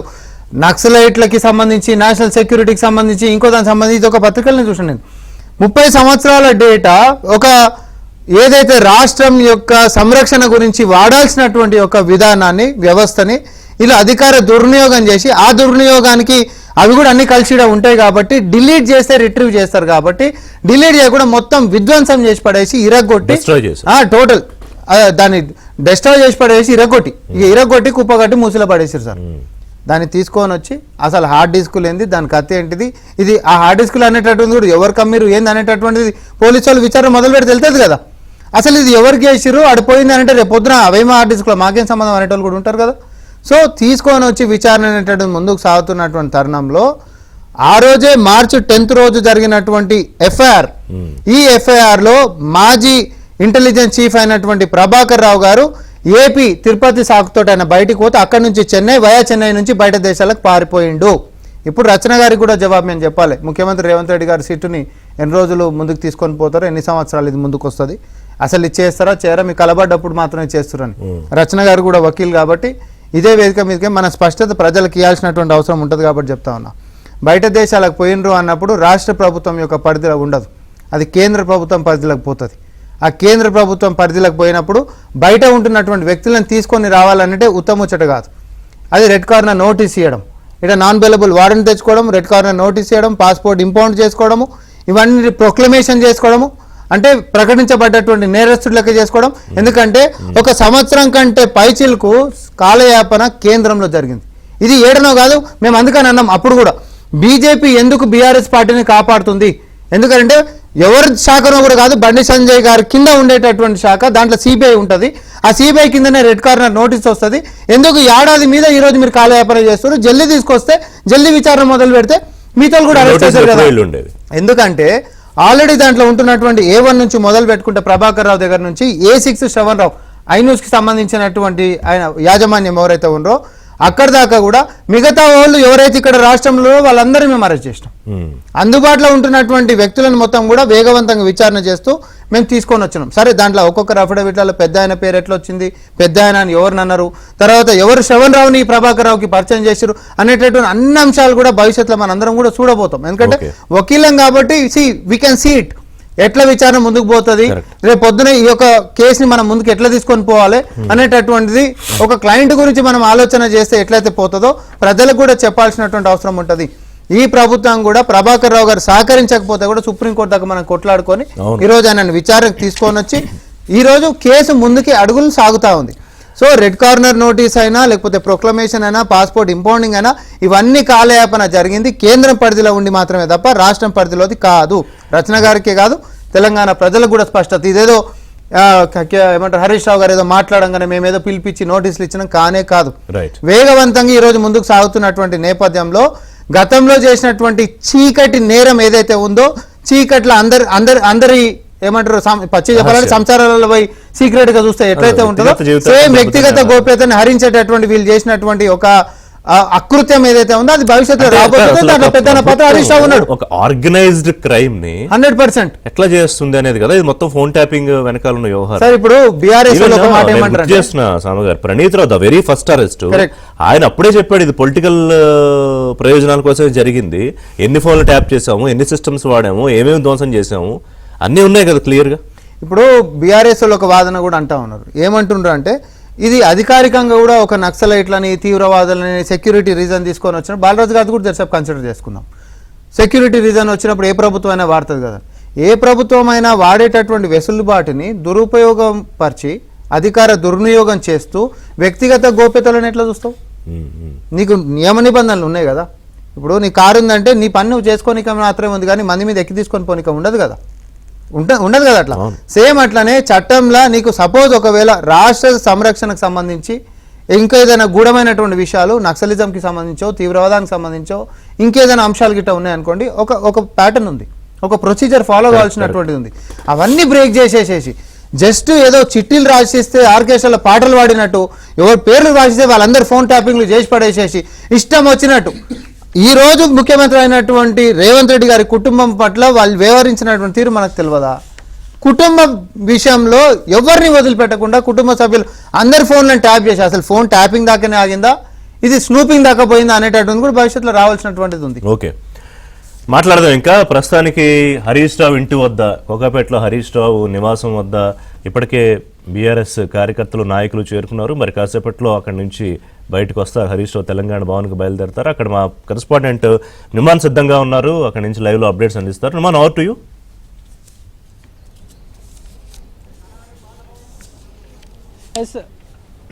Yes Niman, please go ahead. Phone tapping కేసులో భాగంగా సిట్ విచారణకు మాజీ మంత్రి బీఆర్ఎస్ అగ్రనేత హరీష్ రావు కాసేపట్లో తన నివాసం నుంచి బయలుదేరనున్నారు. ఇప్పటికే ఇటు కోకాపేటలోని తన నివాసానికి పెద్ద ఎత్తున ఇటు ఆ బీఆర్ఎస్ శ్రేణులు, ఎమ్మెల్యేలు, ఎమ్మెల్సీలు అందరూ కూడా చేరుకుంటున్నటువంటి పరిస్థితి ఉంది. 9 గంటలకు తెలంగాణ భవన్కు ఆయన హాజరు కానున్నారు. తెలంగాణ భవన్లో జరుగుతున్నటువంటి బీఆర్ఎస్ ముఖ్య నేతల, కీలక నేతల సమావేశానికి ఆయన హాజరు కానున్నారు. అక్కడ నుంచి 11 గంటలకు జూబ్లీహిల్స్ పిఎస్ లో ఏర్పాటు చేసినటువంటి సిట్ కార్యాలయానికి ఆయన వెళ్లి వివరణ అయినటువంటి పరిస్థితి. ఈ నేపథ్యంలో ఇప్పటికే ఇటు హరీష్ రావు నివాసం దగ్గర చూసుకుంటే మాత్రమే పెద్ద ఎత్తున ఇటు బీఆర్ఎస్ శ్రేణులు అయితే చేరుకుంటున్నటువంటి సిచ్యువేషన్ అయితే మనకు కనిపిస్తుంది. రైట్ మనం చూడొచ్చు. కాసేపట్లో ఆయన ఇక్కడ మీడియాతో మాట్లాడేటువంటి అవకాశం ఉంది. సో మీడియాతో మాట్లాడిన తర్వాత ఇక్కడ నుంచి ఆయన తన అనుచరులతో కలిసి బీఆర్ఎస్ భవన్ లో జరగనున్నటువంటి సమావేశానికి హాజరు కానున్నటువంటి సిచ్యువేషన్ అయితే మనకు కనిపిస్తుంది. సో నిన్న రాత్రి హరీష్ రావు నివాసంలో 160 సిఆర్పిసి కింద నోటీసులు ఇచ్చారు పోలీసులు. ఈ నేపథ్యంలో ఆయన ఈరోజు విచారణకు హాజరు కావాలంటూ కూడా ఇప్పటికే నోటీసులు అందజేసినటువంటి పరిస్థితి. సో ప్రస్తుతం మనం చూస్తున్నాము హరీష్ రావు నివాసానికి పెద్ద ఎత్తున బీఆర్ఎస్ శ్రేణులందరూ కూడా చేరుకున్నటువంటి పరిస్థితి మనకు కనిపిస్తుంది. సో ఫోన్ ట్యాపింగ్ కేసు దర్యాప్తులో సహకరించాలని ఏదైతే నోటీసులు ఇచ్చారు. సో ఇప్పటివరకు సిట్ చేసినటువంటి దర్యాప్తులో నిందితుల విచారణ, వాంగ్మూలం నమోదు, సో ఇలా అనేక చోట్ల హరీష్ రావు పేరు ప్రస్తావన వచ్చింది. సో న్యాయస్థానంలో దాఖలు చేసిన నివేదికల్లో కూడా ఆయన పేరును పొందపరిచారు. సో ఈ మేరకు ఆయన ఆదేశాల మేరకు కొందరి ఫోన్లు ట్యాప్ అయ్యాయని సిట్ అనుమానిస్తున్నట్టు తెలుస్తుంది. కాగా నిన్న రాత్రి సిద్దిపేటలో ఉన్నారు. సో ఆయన తెల్లవారుజామున నివాసానికి చేరుకున్నారు. సో ఈ నేపథ్యంలో హరీష్ రావు నివాసం నుంచి ఇక్కడ నుంచి ఆయన కార్యకర్తలతో కలిసి బయలుదేరేటటువంటి అవకాశం అయితే మనకు కనిపిస్తుంది. సో ప్రస్తుతం మనం చూస్తున్నాము ఏబిఎన్ స్క్రీన్ లో అయితే మొత్తం కూడా హరీష్ రావు ఇంటి దగ్గరికి పెద్ద ఎత్తున కూడా ఇటు అందరూ కూడా చేరుకుంటున్నారు. సో ముఖ్యంగా ఇటు బీఆర్ఎస్ ఎమ్మెల్యేలు, ఎమ్మెల్సీలు వారందరూ కూడా ఇప్పటికే చేరుకున్నటువంటి పరిస్థితి మనకు కనిపిస్తుంది. సో బీఆర్ఎస్ కీలక నేతగా, మాజీ మంత్రిగా కేసీఆర్ కి సంబంధించినటువంటి కుటుంబ సభ్యుల్లో ఈ కేసులు నోటీసు జారీ చేయడం అనేది ఇదే తొలిసారి. ఈ నేపథ్యంలో 11 గంటలకు జూబ్లీహిల్స్ పోలీస్ స్టేషన్ లో ఉన్నటువంటి సిట్ కార్యాలయంలో హాజరు కావాలని నోటీసులు స్పష్టం చేయనుంటూ ప్రస్తుతం ఏదైతే ఫోన్ ట్యాపింగ్ కేసులో ఏదైతే హరీష్ రావు హాజరు కానున్నారు. ప్రస్తుతం మనం ఏబిఎన్ స్క్రీన్ లో అయితే చూస్తున్నాము. మొత్తం కూడా ఇటు బీఆర్ఎస్ శ్రేణులు అయితే ఇక్కడ చేరుకుంటున్నారు. సో కాసేపట్లో ఏదైతే ఇక్కడ మీడియాతో మాట్లాడనున్నారు. సో ముఖ్యంగా ఏదైతే సుప్రీంకోర్టు క్లీన్ చిట్ ఇచ్చినప్పటికీ కూడా కుట్రపూరితంగా రేవంత్ సర్కార్ తమను ఇబ్బందులకు గురి చేసే కుట్ర చేస్తుంది. సో కావాలనే ఈ ఫోన్ ట్యాపింగ్ కేసు ప్రతిసారి ఎన్నికల సమయంలో ముందుకు తీసుకొస్తుంది. సో మున్సిపల్ ఎన్నికలు జరుగుతున్నాయి కాబట్టి సో ఈ సమయంలో కావాలనే తమ పేరును తీసుకొస్తున్నారంటూ కూడా ఇప్పటికే ఇటు బీఆర్ఎస్ శ్రేణులు, బీఆర్ఎస్ నేతలు అయితే ఆరోపిస్తున్నటువంటి పరిస్థితి మనకు కనిపిస్తుంది. సో ఇప్పటికే ఇటు తెలంగాణ భవన్ కి కూడా బీఆర్ఎస్ ఎమ్మెల్యేలు, ఎమ్మెల్సీలు చేరుకున్నారు. వర్కింగ్ ప్రెసిడెంట్ కేటీఆర్ కూడా కాసేపట్లో రానున్నారు. సో సిట్ విచారణ, దాంతోపాటు ఏదైతే ఇటు ఫోన్ ట్యాపింగ్ కేసుల నేపథ్యంలో ఇటు బీఆర్ఎస్ నేతలందరూ కూడా కీలక సమావేశం నిర్వహించినారు. సో హరీష్ రావుకు మద్దతుగా ఇప్పటికే అందరూ కూడా చేరుకోవాలని కూడా పిలుపునిచ్చినటువంటి నేపథ్యంలో సో ప్రస్తుతం మాత్రము హరీష్ రావు ఇంటి దగ్గరికి మాత్రము పెద్ద ఎత్తున ఇటు అందరూ కూడా చేరుకున్నటువంటి సిచ్యువేషన్ అయితే మనకు కనిపిస్తుంది. సో మనం చూస్తున్నాము కాసేపట్లోనే హరీష్ రావు నివాసానికి మరికొంతమంది ఎమ్మెల్యేలు ఎమ్మెల్సీలు వచ్చేటటువంటి అవకాశం ఉంది. సో ఇక్కడ ఆయన ఎమ్మెల్యేలు ఎమ్మెల్యేతో మాట్లాడిన తర్వాత తెలంగాణ భవన్కి చేరుకుంటారు. సో తెలంగాణ భవన్కి చేరుకున్న తర్వాత అక్కడ కూడా ఆయన కీలక నేతలతో మాట్లాడి సో వర్కింగ్ ప్రెసిడెంట్తో కూడా మాట్లాడిన తర్వాత సో 11 గంటలకు జూబ్లీస్ సిట్ కార్యాలయానికి వెళ్ళేటటువంటి అవకాశం ఉంది. సో మొత్తం కూడా ప్రస్తుతానికైతే ఇటు హరీష్ రావు ఇంటి దగ్గరకు మాత్రం పెద్ద ఎత్తున ఇటు బీఆర్ఎస్ శ్రేణులు అయితే చేరుకున్నటువంటి సిచ్యువేషన్ అయితే మనకు కనిపిస్తుందని చెప్పొచ్చు. సో ఇక్కడ నుంచి ఆయన ర్యాలీగా ఏదైతే బీఆర్ఎస్ భవన్కి తెలంగాణ భవన్కి తరలి వెళ్ళేటటువంటి అవకాశం అయితే మనకు కనిపిస్తుందని చెప్పొచ్చు. సో ఇంటి దగ్గర కూడా మాట్లాడే ఛాన్స్ ఉందా ఇప్పుడు బయటకు వచ్చాక హరీష్ రావు? ఎస్, ఇంటి దగ్గర ఇప్పుడు ప్రస్తుతము లోపల ఉన్నటువంటి ఏదైతే ఎమ్మెల్యేలు ఎమ్మెల్సీలతో చర్చిస్తున్నారు. సో దాని తర్వాత ఇక్కడ ఆయన ఇంటి దగ్గర మాట్లాడతారు. సో ఇంటి దగ్గర మాట్లాడిన తర్వాత ముఖ్యంగా ప్రభుత్వము ప్రతిసారి ఎన్నికల సమయంలో గతంలో పంచాయతీ ఎన్నికల సమయంలో కేటీఆర్కి నోటీసులు ఇచ్చారు ఫార్ములా ఈ కాంగ్రెస్కి సంబంధించి. సో ప్రస్తుతము మున్సిపల్ ఎన్నికలు జరుగుతున్నాయి కాబట్టి ఈ ఎన్నికల్లో కావాలనే కొంత డైవర్ట్ చేయడానికి, తమని ఇబ్బందులకు గురి చేయడానికి, తమ పార్టీని డ్యామేజ్ చేయడానికి సో ఇలాంటి కేసులను ప్రతిసారి తీసుకువస్తున్నారు, నోటీసులు ఇస్తున్నారు, ఇబ్బందులకు గురి చేస్తున్నారు అంటూ కూడా ఇప్పటికే ఇటు బీఆర్ఎస్ ఎమ్మెల్యేలు అయితే ఆరోపిస్తున్నారు. సో అందులో భాగంగానే ప్రస్తుతము ఆయన బయటికి వచ్చి మీడియాతో మాట్లాడతారు. సో ఇక్కడ మీడియాతో దాదాపు ఒక అరగంట తర్వాత మాట్లాడి ఇక్కడ నుంచి తెలంగాణ భవన్కి వెళ్తారు. సో అక్కడ కూడా వర్కింగ్ ప్రెసిడెంట్ కేటీఆర్ ఎమ్మెల్యేలు ఎమ్మెల్సీలతో వీరందరితో మాట్లాడిన తర్వాత ఆయన ఏదైతే నేరుగా సిట్ కార్యాలయానికి వెళ్ళేటటువంటి అవకాశం అయితే మనకు కనిపిస్తుందని చెప్పి. ఓకే మళ్ళీ మిమ్మల్ని లైవ్లో తీసుకుంటా కాసేపట్లో. Thank you for the updates. Right, కాసేపట్లో హరీష్ రావు మీడియా ముందుకు వస్తారు. తన నివాసం దగ్గర ఉన్న మీడియాతో మాట్లాడి అక్కడి నుంచి తెలంగాణ భవన్కి బయలుదేరతారు. కేటీఆర్ కూడా తెలంగాణ భవన్కి చేరుకుంటారు. ఇప్పటికే తెలంగాణ భవన్ దగ్గరికి చేరుకున్నారు బీఆర్ఎస్ కీలక నాయకులు అలాగే కార్యకర్తలు. అక్కడి నుంచి కాసేపట్లో లైవ్ తీసుకుందాం. బిఫోర్ దట్ బాలాజీ గారు, సో సిచ్యుయేషన్ అయితే హీటెడ్ సిచ్యుయేషన్ కనిపిస్తోంది తెలంగాణలో. అంటే ఇదేదో కేవలం ఒక పొలిటికల్ మీరన్నట్టుగా కక్షపూరితంగా చేశారు అనడానికి, నాట్ జస్ట్ లైక్ దట్ ఒక ఓవర్ నైట్ వచ్చేసింది కాదు కదా. ఒక 2 ఏళ్లుగా దీని మీద ఒక సుదీర్ఘమైన విచారణ జరిగి ఇందాక నేను చెప్పినట్టుగా వేల కొద్ది పేజీల ఇదంతా పెట్టుకుని, ఎందుకంటే ప్రణీత్ రావే ద వెరీ ఫస్ట్ అరెస్ట్ ఇందాక నేను చెప్పినట్టు రాజకీయ ప్రేరేపితమైన ఆధారాలతోనే వాళ్ళ ఆదేశాలతోనే జరిగాయని చెప్పారు. ఆ తర్వాత కీలకమైన దీంట్లో ఉన్న మాజీ intelligence bureau chief Prabhakar Rao, ఆయన ఎన్ని విషయాలు చెప్పడం మనకు తెలియదు. శ్రవణ్ రావు, వీళ్ళు ముగ్గురు ఒక దగ్గర కలిసిన తర్వాత కదా మొదలైంది. శ్రవణ్ రావు, ప్రభాకర్ రావు, హరీష్ రావు కదా. రిషి గారు ఎంత ఆశ్చర్యకరం అనిపిస్తుంది అంటే మీరేమో హీటెడ్ సిచ్యువేషన్ అంటున్నారు, మేము క్రియేటెడ్ సిచ్యువేషన్ మేము బీఆర్ఎస్ పార్టీ అంటుంది. ఓకే, ఇది హీటెడ్ సిచ్యువేషన్ ఏదైతుందో రేవంత్ రెడ్డి గారి ప్రభుత్వం, రేవంత్ రెడ్డి గారు కావాల్సుకొని క్రియేట్ చేసిన సిచ్యువేషన్ అంటున్నాను నేను. సార్ ఒక నిమిషం ఆగాలి. రామ్మోహన్ గారు చాలా అద్భుతమైన వక్త, మీరు మంచి ఫ్యూచర్ ఉన్నారు, మేము నాయకులు, మీరు మనం మాట్లాడియాలి. ఏమంటే 1885 టెలిగ్రాఫ్ యాక్ట్ ప్రకారం రాష్ట్ర ప్రభుత్వాలకు ఎటువంటి అధికారాలు ఉంటవి, ఏదైతే భద్రత విషయంలో కావచ్చు, మిగతా అంశాల విషయంలో కావచ్చు, శాంతి భద్రతల విషయంలో కావచ్చు, ఏదైనా సందర్భం వచ్చినప్పుడు ఈ రాష్ట్ర ప్రభుత్వాలు ఏం చేయాలి, ఎట్లా ఫోన్లను చేసుకొని ఇంటెలిజెన్స్ సమాచారం సేకరించాలనే అంశం రాష్ట్ర ప్రభుత్వాలకు కొన్ని అధికారాలు ఉన్నవి, కేంద్ర ప్రభుత్వాలు అధికారులు ఉన్నాయి. 1885 యాక్ట్ ప్రకారం, టెలిగ్రాఫ్ యాక్ట్ ప్రకారం. రెండోది అయితే రాష్ట్ర స్థాయిలో కూడా ఎప్పుడు ఏ అధికారులు దీన్ని ఫోన్ ట్యాపింగ్ చేసే అధికారం ఇస్తారంటే, రాష్ట్ర స్థాయిలో ఆ రాష్ట్రాల్లో ఫోన్ ట్యాప్ చేసే అధికారం పోలీసులకు మాత్రమే ఉంటుంది, రాజకీయ నాయకులకు ఉండదు. సార్ రిషి గారు మళ్ళీ చెప్తున్న ఏబిఎన్ ద్వారా అందరంటున్న తెలుగు ప్రజానికి వినాలి, రాష్ట్ర ప్రభుత్వ అధికారులకు మాత్రమే ఉంటుంది, అది పోలీసు అధికారులకు మాత్రమే ఉంటుంది. ఫోన్ ట్యాప్ అనేది శాంతి భద్రత విషయంలో వచ్చినప్పుడు మాత్రమే. ముఖ్యమంత్రి గారికి ఉండదు, ముఖ్యమంత్రితో ఉన్నటువంటి క్యాబినెట్ సహచరులు అనేటువంటి మంత్రులకు ఉండదు సార్, ఇది స్పష్టం. ఇది సార్ అయితే ప్రభాకర్ రావు గారు తీసుకొచ్చారు సార్. ప్రభాకర్ రావు గారు ప్రెస్ మీట్ పెట్టరు, లేకపోతే శ్రావణ్ రావు గారు ప్రెస్ మీట్ పెట్టరు. ఈ లీకులేం సార్ బయటికి, ఎక్కడ లీకులు, ఎవరి మీద బదనాం చేస్తానికి ఇస్తున్నారు, ఎవరు ప్రెస్ మీట్ పెట్టినా సిట్టు, కానీ సిట్ అన్న ప్రెస్ మీట్ పెట్టిందా? హరీష్ రావే కీలకం, పత్రికా కథనాలు తప్ప, మీడియా ఛానల్ హెడ్డింగ్స్ తప్ప ఎవరు చెప్పారు హరీష్ రావు పాత్ర ఉందని, కేసీఆర్ పాత్ర ఉందని? ఈ లీకులు తప్ప, ఈ ఫేక్ న్యూస్లు తప్ప ఏమున్నాయి సార్ అంటారు. ఒక మొదటి పాయింట్. ఫస్ట్ సారి 6000 ఫోన్ ట్యాప్ చేసి కేసీఆర్ ఎందుకు చేస్తారు సార్? పోలీస్ అధికారులు చేసే అధికారం టెలిగ్రాఫ్ యాక్ట్ లో ఉందని చెప్పేసి వాళ్ళు చెప్తున్నారు స్పష్టంగా. 1885 5/2 ప్రకారం, 5/2 ప్రకారం టెలిగ్రాఫ్ యాక్ట్ లో రాష్ట్ర పోలీసు అధికారులు ఒకవేళ టెలిఫోన్ ట్యాప్ చేయాలంటే రాష్ట్ర హోమ్ సెక్రటరీతో పర్మిషన్ తీసుకొని చేస్తారు సార్. ఇది పద్ధతి సార్. ఇంకోటి కూడా ఉంది సార్, ఈ ఏదైతే ఫోన్ ట్యాప్ చేసిన రికార్డ్స్ ని టెలిగ్రాఫ్ యాక్ట్ 1885 ప్రకారం 6 నెలలు ధ్వంసం చేయాలి సార్. ఎందుకు చెప్పనా సార్, దీన్ని ఏదన్నా ఇంక ఏరే అవసరాలకు ఉపయోగిస్తారని చెప్పేసి యాక్ట్ లో సార్ చదువుకోండి సార్, యాక్ట్ తెచ్చుకోండి. అంటే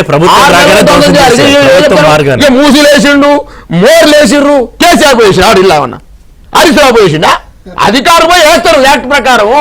6 నెలల్లో ధ్వంసం చేయాలని ఆ యాక్ట్ లో రాసి ఉన్నది. సో ఇప్పుడు ఇది ఎక్కడి వరకు అంటే బంగారం. ఒక నిమిషం, ఫోన్ ట్యాపింగ్ జరిగింది, అది ఎక్కడ దాకా ఆగిందంటే ప్రణీత్ రావు దగ్గర మొదలయ్యి ప్రభాకర్ రావు దగ్గర ఆగింది, అంతే కదా? ప్రభాకర్ రావు స్పష్టంగా చెప్పింది అంతే, అక్కడ వరకు ఆగిపోవాలి. ఇందులో పొలిటికల్ లీడర్లకి ఏమున్నదని ఎవరు చెప్పారు సార్? ఎవ్వరు చెప్పలేరు సార్. ఊకుగా ఊహించుకుంటారు సార్, నాకు అర్థం కాదు. ఊహించుకొని రాతల మీద రాతలు, కోతల మీద కోతలు. ఇక హరీష్ రావు అది చేసిండు, కేసీఆర్ ఈయన అంటారు. మా రామూరి గారు ఎంత అద్భుతంగా మాట్లాడుతూ చాలా సందర్భాలు చర్చ పెట్టినాం. ఏ హీరోయిన్ వచ్చి చెప్పినా సార్, లేకపోతే శివులు వచ్చి చెప్పిన రేవంత్ రెడ్డి గారికి, కాంగ్రెస్ పార్టీకి, లేకపోతే ఏ వ్యాపారవేత్తలు వచ్చి హరీష్ రావు కేసీఆర్ మా పోటీ ఆఫ్ చేసి బెదిరించారని చెప్పినారు. వీళ్ళ దోస్తులు కదా సార్, బండి సంజయ్ గారు దోస్తేనే, నాకు రేవంత్ రెడ్డి గారు దోస్తేనే, వీళ్ళ బీజేపీ వాళ్ళతో దోస్తులే కదా సార్ వీళ్ళకు. వీళ్ళు వచ్చి సేవలు చెప్తారు, ఆయన ఫోన్ ట్యాపింగ్ ఈయన పిలుస్తాడు, ఈయన విచారణ పిలుస్తాడు, ఆయన బ్రేకింగ్ న్యూస్లు. ఇక కేసీఆర్కి ఏం సంబంధం సార్? ప్రభుత్వ అధికారులు చేసి అది రొటీన్ ప్రాసెస్. అది ఈ రోజు ప్రాసెస్ లో 4,000 ఫోన్ నెంబర్ ట్యాప్ చేస్తారు. 6,000 అన్నారు, 400కు వచ్చింది. ఆ 400 సార్ నేను అడుగుతున్నా, మీ ఏబిఎన్ ద్వారా అడుగుతున్నా సార్, ఒక్క పర్సన్ వచ్చి సార్ ఈ రోజుకి 25 నెలలు అవుతుంది సార్, అనేక రకాల బదనాలు చేసిర్రు. మా కేసీఆర్ గురించి ఏది పడుతుంది మాట్లాడారు, మా కేటీఆర్ గురించి మాట్లాడారు. ఇలా మా ఉద్యమ అధినేత, మా మాజీ మంత్రివర్యులు, సీనియర్ శాసనసభ్యులు హరీష్ రావు గారు చేస్తున్న ఎలిగేషన్ కు సమాధానం చెప్పలేక ఇట్ పాలసీ మీద వేయాలి సార్ చిట్టు, సింగరేణి టెండర్ల మీద వేయాలి సార్ చిట్టు, రుణమాఫీ కాలేదని చెప్పేసి మాధురుదేవిగా తను ఒక ధర్మాసనం, హైకోర్టు ధర్మాసనం నోటీస్ ఇచ్చింది సార్, రుణమాఫీ కాలేదని. జంగారెడ్డిపల్లె, ఒలిగొండ మండలం, భువనగిరి, యాదాద్రి జిల్లాలో కెనరా బ్యాంకుకి ఇచ్చింది సార్ నోటీసు. మీరు రుణమాఫీ అయింది అంటున్నారు, 1,50,000 రుణమాఫీ కాలేదని మాధవదేవి ధర్మాసనం నోటీస్ ఇచ్చింది. అత్యాయత్నం చేయడం కోసం సిద్దిపేటలో దాడి చేయాలి, రుణమాఫీ మీద సిట్ వేయాలి, ఈల్ట్ పాలసీ మీద వేయాలి, ఎస్సీ భూముల మీద సిట్ వేయాలి, గ్రీన్ ఫీల్డ్ హైవే పైన ఉన్నటువంటి భూ కుంభకోణం అయితే టెండర్ల మీద వేయాలి, ఇన్ని మీద సిట్ వేయాలి సార్. హరీష్ రావు మీద వేస్తే ఏమొస్తుంది సార్? హరీష్ రావు మీద వేస్తే మీ పేరే బదనం అవుతుంది. మత్తు సూర్యుడి మీద ఉమ్మేస్తే వాళ్ళ మీద పడుతుంది సార్, మళ్ళీ వాళ్ళ మీద పడుతుంది సార్. కాబట్టి హరీష్ రావు లాంటి సూర్యుడి మీద, ఒక నిప్పు లాంటి నాయకుడి మీద ఎన్నో పాలు చేస్తారు. చెప్పండి సార్, సిట్ లో ఇప్పుడు అసలు హరీష్ రావు గారికి ఫోన్ ట్యాపింగ్ తో సంబంధం లేదు అనుకోండి, వెళ్తారు వస్తారు, ఏం లేదని కేసీఆర్ గారికి కాదు, కేసీఆర్ గారికి నోటీసులు ఇస్తారు లేదు తెలిసిపోతుంది. ఇప్పుడు శ్రవణ్ రావు చెప్పిన ఇన్ఫర్మేషన్ తోటి, ప్రభాకర్ రావు చెప్పిన ఇన్ఫర్మేషన్ హరీష్ రావుకి ఇచ్చారు కాదా? విచారణ చేసిన ఎవరు చెప్తారు? కాదు, ప్రతి విషయం ప్రణీత్ రావు దగ్గర నుంచి ప్రతి విషయం ఎవరు చెప్తారు? మరి ఏమున్నా సార్, లీకులు ఫేకులు. ఇప్పుడు రాజేంద్ర రెడ్డి గారు చెప్పినారు, హరీష్ రావు గారు అందులో అక్యూజ్ కాదు, ఆయన నిందితుడు కాదు, ఓన్లీ ఆయనకి సమాచారం తెలిసిందేమో, గతంలో మంత్రిగా పనిచేసింది కాబట్టి పిలుస్తున్నారు. ఏముంటా సార్, హరీష్ రావు గారు ధ్వజం ఎత్తుంటే నిద్ర పడుతుందా సార్ ప్రభుత్వానికి? ఇల్టు పాలసీ పైన బయటపెట్టింది ఎవరు సార్? నీళ్లు జలాల దోపిడిని బయటపెట్టింది ఎవరు సార్? రుణమాఫీ కాలేదని చెప్పేసి యాప్ను సృష్టించింది ఎవరు సార్? ఇవాళ ఎస్యూ ఆజాద్ ఇసార్ మౌలానా ఆజాద్ భూముల్ని కుంభకోణం చేస్తుంది ఎవరు సార్? గ్రీన్ ఫీల్డ్ హైవే మీద మాట్లాడింది ఎవరు సార్? అమృత టెండర్ల మీద మాట్లాడింది ఎవరు? నిప్పు లాంటి హరీష్ రావు నిప్పులాగా నిజాలు చెప్తా ఉంటే తుప్పు లేక మట్ల వీళ్ళు ఇష్టపడుతున్నట్టు మా హరీష్ రావుని ప్రేరేపణ చేస్తా ఉన్నారు. చేయండి సార్, మీరు చేయండి, మా నాయకుడు ఎన్ని చేస్తారో చేయండి, మేము సిద్ధం. ఇవాళ పోతాం, ఇవాళ కార్యాచరణ రూపొందిస్తుంది మా కేటీఆర్ గారు వస్తా ఉన్నారు. ఇది నిజమా, ఇది అబద్ధమా ప్రజలు తెలుసుకోవాల్సి వస్తుంది ఏబిఎన్ ద్వారా. చేస్తారండి హరీష్ రావు తప్పు చేస్తారా? సిద్దిపేట లక్షల మేయట్ వస్తుంది తప్పు చేస్తే చక్రధర్ గౌడ్ అని ఒక ఆయన తీసుకొచ్చి ఆయనతో కేసు వేపిస్తే హైకోర్టు తప్పట్టే. హైకోర్టు తప్పడితే ఏం చేసి తెలుసా సార్? ప్రభుత్వ న్యాయవాదిని పెట్టి ఢిల్లీకి ఫ్లైట్లు ఇప్పించి ఢిల్లీకి పంపిస్తారు సుప్రీంకోర్టుకి. సుప్రీంకోర్టు కూడా తప్పు పట్టే. ఇక అది అయిపోయింది కాబట్టి ఏం చేయాలి? మళ్ళీ హరీష్ రావు మున్సిపల్ ఎలక్షన్ లా హరీష్ రావు బుల్లెట్ ఉంటే సిద్దిపేట గెలిచిరా? సిద్దిపేట జిల్లాలో కాంగ్రెస్ తొక్కు ఓడిపోయింది, మున్సిపల్ ఎలక్షన్ తొక్కు ఓడిపోయింది కాబట్టి హరీష్ తెలంగాణ భవన్ దగ్గరికి వెళ్తాం. అక్కడ మా కరెస్పాండెంట్ నరేష్ లైవ్ లో సిద్ధంగా ఉన్నారు. నరేష్, ఏంటి భవన్ దగ్గర సిచ్యుయేషన్?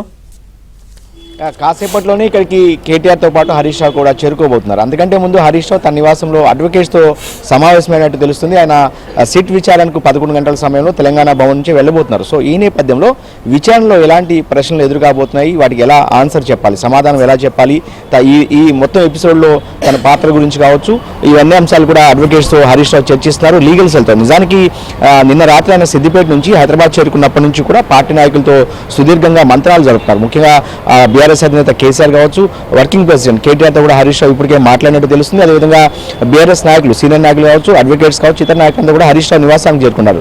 ఇక తెలంగాణ భవన్ వద్ద ప్రస్తుతం మనం ఉన్నాం. ఇక్కడ పెద్ద ఎత్తున బందోబస్తు ఏర్పాటు చేశారు. వాస్తవానికి హరీష్ రావు గతంలో కూడా కాళేశ్వరం కమిషన్ విచారణకు గత జూన్లో హాజరయ్యారు. సో ఈ నేపథ్యంలోనే పార్టీ ఒక పిలుపునిచ్చింది. పెద్ద ఎత్తున నాయకులు, మాజీ ఎమ్మెల్యేలు, ఎంపీలు అందరూ కూడా, అంటే రాష్ట్ర కార్యవర్గం అంతా కూడా తెలంగాణ భవన్కు రావాల్సిందిగా బీఆర్ఎస్ కేంద్ర కార్యాలయం నుంచి పిలుపు వచ్చిన నేపథ్యంలో అందరూ కూడా ఒక్కొక్కరిగా తెలంగాణ భవన్కు చేరుకుంటున్నారు. కాసేపట్లోనే కేటీఆర్ రాబోతున్నారు. హరీష్ రావు అడ్వకేట్స్తో సమావేశం ముగిసిన తర్వాత నేరుగా తెలంగాణ భవన్కు వస్తారు. ఇక్కడ మీడియాతో కూడా అడ్రస్ చేయబోతున్నారు. ఏదైతే సిట్ విచారణకు వెళ్లే ముందు అటు కేటీఆర్, హరీష్ స్వయంగా మీడియాని అడ్రస్ చేయబోతున్నారు. ఈ మీడియా సమావేశంలో ఏం చెప్పబోతున్నారు అనేది కూడా కొంత రాజకీయంగా ఆసక్తి నెలకొంది. ఇక తెలంగాణ భవన్ వద్ద హరీష్ అభిమానులు కావచ్చు, బీఆర్ఎస్ కార్యకర్తలు కావచ్చు పెద్ద ఎత్తున ఆందోళనకు దిగే అవకాశం ఉందన్న ఇంటెలిజెన్స్ వర్గాల సమాచారం నేపథ్యంలో భారీ బందోబస్తును కూడా పోలీసులు ఏర్పాటు చేశారు. కొన్ని పికెట్స్ కూడా ఎక్కడికక్కడ రోడ్స్ కూడా బారికేడ్స్ ఏర్పాటు చేసి అందరినీ కూడా తెలంగాణ భవన్ దగ్గర కాస్త సెక్యూరిటీని టైట్ చేశారు చాలా పెద్ద ఎత్తున. ఈ మధ్య కాలంలో ఇంత పెద్ద సెక్యూరిటీని ఏర్పాటు చేసిన దాఖలాలు లేవు. ఇక ఈ కేసుకు సంబంధించి బీఆర్ఎస్ పార్టీ కొట్టిపారేస్తుంది. ఇది పెద్ద పసలేని కేసు. సుప్రీంకోర్టే క్లీన్ చిట్ ఇచ్చినప్పటికీ కూడా ముఖ్యమంత్రి రేవంత్ రెడ్డి విదేశీ పర్యటనకు వెళ్తూ ఏదైతే ఆయన విదేశీ పర్యటనకు వెళ్లే ముందు ఈ నోటీసులు ఇవ్వడం అనేది పూర్తిగా డైవర్షన్ పాలిటిక్స్ లో భాగంగా బీఆర్ఎస్ పార్టీ కొట్టిపారేస్తుంది చాలా ఈజీగా ఈ కేసు సంబంధించి. కానీ ఒకవైపు ఈ కేసు అంటే బీఆర్ఎస్ ముఖ్య నాయకులు అందరూ కూడా విచారణ ఎదుర్కొన్నారు. గత ఏడాది ఇదే జనవరిలో ఫార్ములా ఈ రేస్ కేసు సంబంధించి కేటీఆర్ విచారణకు వెళ్లారు. అప్పుడు పెద్ద ఎత్తున 2 సార్లు ఏదైతే సిట్ విచారణకు వెళ్ళారు, అదేవిధంగా ఈడీ విచారణ కూడా అప్పట్లో కేటీఆర్ హాజరయ్యారు. అప్పుడు కూడా ప్రభుత్వం ఇదే విధంగా హడావుడి చేసింది. తర్వాత ఆ కేసుని పక్కన పడేసింది, పసలేదు. సో ఇప్పుడు కూడా ఫోన్ ట్యాపింగ్ కేసులో అలాంటి పరిణామాలు ఎదురుకాబోతే హరీష్ రావును కేవలం ఇబ్బంది పెట్టడం, అదేవిధంగా నైని బొగ్గు గనికి సంబంధించి ఒక ఎపిసోడ్ ఇప్పుడే ప్రభుత్వంలో ప్రకంపనలు సృష్టిస్తున్న నేపథ్యంలో ఆ ఎపిసోడ్ను డైవర్షన్ చేయడం కోసమే హరీష్ రావుకు నోటీసులు ఇచ్చారనేది బీఆర్ఎస్ పార్టీ చెప్తున్నమాట. సో ఇప్పటికే అడ్వకేట్స్తో మాట్లాడుతున్నారు. ఈ కేసులో ఎలా ముందుకు బయటపడాలని కూడా తర్జన భర్జన పడుతూనే ఇక ముఖ్యంగా ఈ కేసుకు సంబంధించి గతంలో కవిత స్వయంగా ఆరోపణలు చేశారు. తన భర్త అదేవిధంగా తన ఫోన్ను స్వయంగా ట్యాప్ చేశారనేది అప్పట్లో ఆమె చేసిన పెద్ద ఎత్తున ఆరోపణలు చేశారు. సో ఆ ఆరోపణలు ఇప్పుడు ఆ ప్రశ్నలు కూడా ఖచ్చితంగా ఎదురు కాబోతున్న నేపథ్యంలో హరీష్ రావుకు ఒక రకంగా కాస్త తెలంగాణ రాజకీయాల్లో సంచలనంగానే చెప్పవచ్చు ఈ కేసుకు సంబంధించి. ఇక పెద్ద ఎత్తున నాయకులు వచ్చిన తర్వాత కేటీఆర్ సమావేశమయ్యి ప్రభుత్వం యొక్క తీరును ఎండగడతామనేది వీళ్ళు చెప్తున్నమాట. ఇప్పటికే అటు ఒకవైపు ఫార్ములా ఈ రేస్ కేసులో కేటీఆర్ స్వయంగా విచారణకు హాజరవుతున్నారు. కాళేశ్వరం కమిషన్కు కేసీఆర్ కూడా, మాజీ ముఖ్యమంత్రి కేసీఆర్ కూడా గత జూన్లో హాజరైన పరిస్థితి. ఇప్పుడు స్వయంగా హరీష్ రావు వంతు వచ్చింది. సో ఈ కేసుకు సంబంధించి గతంలో కూడా చక్రధర్ గౌడ్ అనే వ్యక్తి ఫోన్ ట్యాపింగ్కి సంబంధించి ఒక కేసు వేయడం, దాన్ని హైకోర్టు కూడా కొట్టివేయడం, సో ఇవన్నీ కూడా గుర్తు చేస్తున్నారు బీఆర్ఎస్ నాయకులు. సో మొత్తంగానైతే కాసేపట్లోనే ఇక్కడికి కేటీఆర్, హరీష్ రావుతో పాటు ఇతర నాయకులంతా కూడా ఒక్కొక్కరుగా చేరుకోబోతున్నారు. ఈ అంశాన్ని చాలా పెద్ద ఎత్తున, ఎందుకంటే రాష్ట్ర వ్యాప్తంగా చర్చలో పెట్టాలనేది మున్సిపల్ ఎన్నికలు సమీపిస్తున్న వేళ, మున్సిపల్ ఎన్నికలకు రేపో మాపో షెడ్యూల్ కూడా రాబోతున్న నేపథ్యంలో ఈ అంశాన్ని పెద్ద ఎత్తున ప్రజల్లో చర్చకు ఉంచాలనేది బీఆర్ఎస్ పార్టీ ఆలోచనగా ఉంది. ఎందుకంటే రాజకీయంగా కూడా దీన్ని ఖచ్చితంగా ఉపయోగించుకునే అవకాశం కనిపిస్తుంది. గతంలో మనం చూసాం కాళేశ్వరం కమిషన్ విచారణకు హాజరైన సమయంలో పెద్ద ఎత్తున బీఆర్ఎస్ కార్యకర్తలు, నాయకులు హరీష్ రావుకు మద్దతుగా అప్పుడు ఏదైతే ఆయన విచారణ ఎక్కడైతే బీఆర్కే భవన్లో ఎదుర్కొన్నారో అక్కడికి వెళ్ళి పెద్ద ఎత్తున మద్దతుగా నిలిచారు. సో ఆ అంశం పెద్ద ఎత్తున చర్చలోకి వెళ్ళింది. సో ఈ రోజు కూడా పెద్ద ఎత్తున బీఆర్ఎస్ కార్యకర్తలు క్యాడర్ను తరలి రమ్మని స్వయంగా కేటీఆర్ పిలుపునిచ్చిన నేపథ్యంలో ఇక్కడ నుంచి జూబ్లీ హిల్స్ పోలీస్ స్టేషన్ వరకు కూడా ఆయన మద్దతుగా బీఆర్ఎస్ నాయకులు వెళ్ళిపోతున్నారు. కార్యకర్తలు కావచ్చు, ఆయన అభిమానులు కూడా పెద్ద ఎత్తున చేరుకునే అవకాశం ఉంది. సో ఈ అంశాన్ని మొత్తంగా చర్చలో ఉంచడం ద్వారా కాంగ్రెస్ ప్రభుత్వం కావాలనే కక్షపూరితంగా బీఆర్ఎస్ ముఖ్య నాయకులను వేధిస్తుంది అన్న అంశాన్ని ప్రజల్లోకి తీసుకువెళ్లాలని బీఆర్ఎస్ పార్టీ ఆలోచనగా ఉంది. ఇక చూడాలి, కాసేపట్లోనే హరీష్ రావు కూడా మీడియాతో మాట్లాడే అవకాశం అయితే కనిపిస్తోంది. ఎస్ నుమాన్, ఒక నిమిషం మళ్ళీ మీతో మాట్లాడుతా. ప్రస్తుతం హరీష్ రావు నివాసం దగ్గర సందడిగా ఉంది. ఆయన బయటికి వస్తున్నారు హరీష్ రావు. సో మరి అక్కడ మాట్లాడతారా, లేకపోతే అక్కడి నుంచి భవన్కి వచ్చిన తర్వాత కేటీఆర్తో కలిసి సంయుక్తంగా మీడియాతో మాట్లాడతారో చూద్దాం. ప్రస్తుతానికి అక్కడ బీఆర్ఎస్ ముఖ్య నాయకులు హరీష్ రావు ఇంటి దగ్గరికి చాలామంది చేరుకున్నారు. సో ఏ తప్పు చేయలేదు, ఇదొక పొలిటికల్గా మా మీద కక్షపూరితమైన కుట్రలో భాగంగానే ఇదంతా చేస్తున్నారు అని చెప్పి బీఆర్ఎస్ నాయకుల ఆరోపణలు. అలాగే ఈ కేసులకు సంబంధించి కూడా ఇందాక సామ కూడా క్లారిటీ ఇచ్చారు. ఇవి రెండు వేరు కేసులు. గతంలో మొదట కంప్లైంట్ చేసింది స్పెషల్ ఇంటెలిజెన్స్ బ్యూరో అదనపు ఎస్పీ, అది జరుగుతున్న కేసు. తర్వాత హైకోర్టు కొట్టేస్తే దాని మీద సుప్రీంకోర్టుకి వెళ్ళింది చక్రధర్ గౌడ్ అనే ఆయన చేసిన వ్యక్తిగత కేసు, ఆయన వ్యాపారవేత్త, ఆయన కేసులో. సో దాన్ని బీఆర్ఎస్ నాయకులు సుప్రీంకోర్టు ఇచ్చినా కూడా కేటీఆర్ మన విజువల్స్ లో కేటీఆర్ కనిపిస్తున్నారు, కేటీఆర్ కూడా అక్కడ వచ్చారు. సో కేటీఆర్ కూడా హరీష్ రావు నివాసానికి చేరుకున్నారు. బహుశా ఇప్పుడు ఇద్దరు కలిపి అక్కడే మీడియాతో మాట్లాడి తెలంగాణ భవన్కి బయలుదేరతారా? ఇప్పటికే అక్కడ భవన్లో ఆల్రెడీ అక్కడికి కూడా చేరుకున్నారు కార్యకర్తలు, నాయకులు.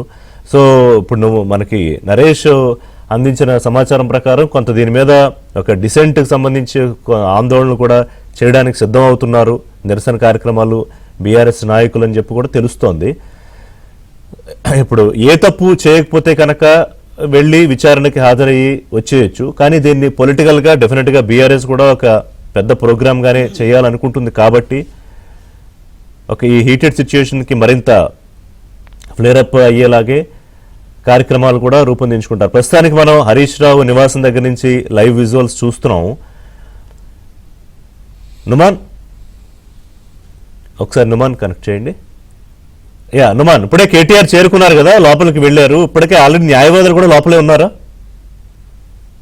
దాదాపు న్యాయవాదులతో గంటన్నరగా చర్చిస్తున్నారు హరీష్ రావు. సో సిట్ విచారణలో ఏ విధంగా వెళ్ళాలి ఏంటనే దాని మీద కూడా న్యాయవాదులతో హరీష్ రావు చర్చిస్తున్నారు. ప్రస్తుతం బీఆర్ఎస్ వర్కింగ్ ప్రెసిడెంట్ మాజీ మంత్రి కేటీఆర్ కూడా చేరుకున్నారు. అలాగే ఎమ్మెల్యేలు, ఎమ్మెల్సీలు అందరూ కూడా చేరుకున్నారు.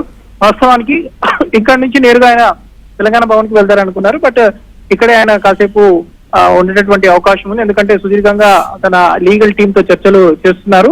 సో ఈ నేపథ్యంలో ఆయన కాసేపట్లో మీడియాతో మాట్లాడతారు. సో హరీష్ రావు, కేటీఆర్ ఇద్దరు మీడియాతో మాట్లాడతారు. సో ఇప్పటికే ఇటు బీఆర్ఎస్ ఎమ్మెల్యేలు, ఎమ్మెల్సీలు, క్యాడర్ అంతా కూడా పెద్ద ఎత్తున చేరుకుంటున్నారు. భారీగా పోలీసు బందోబస్తును కూడా ఇక్కడ ఏర్పాటు చేశారు.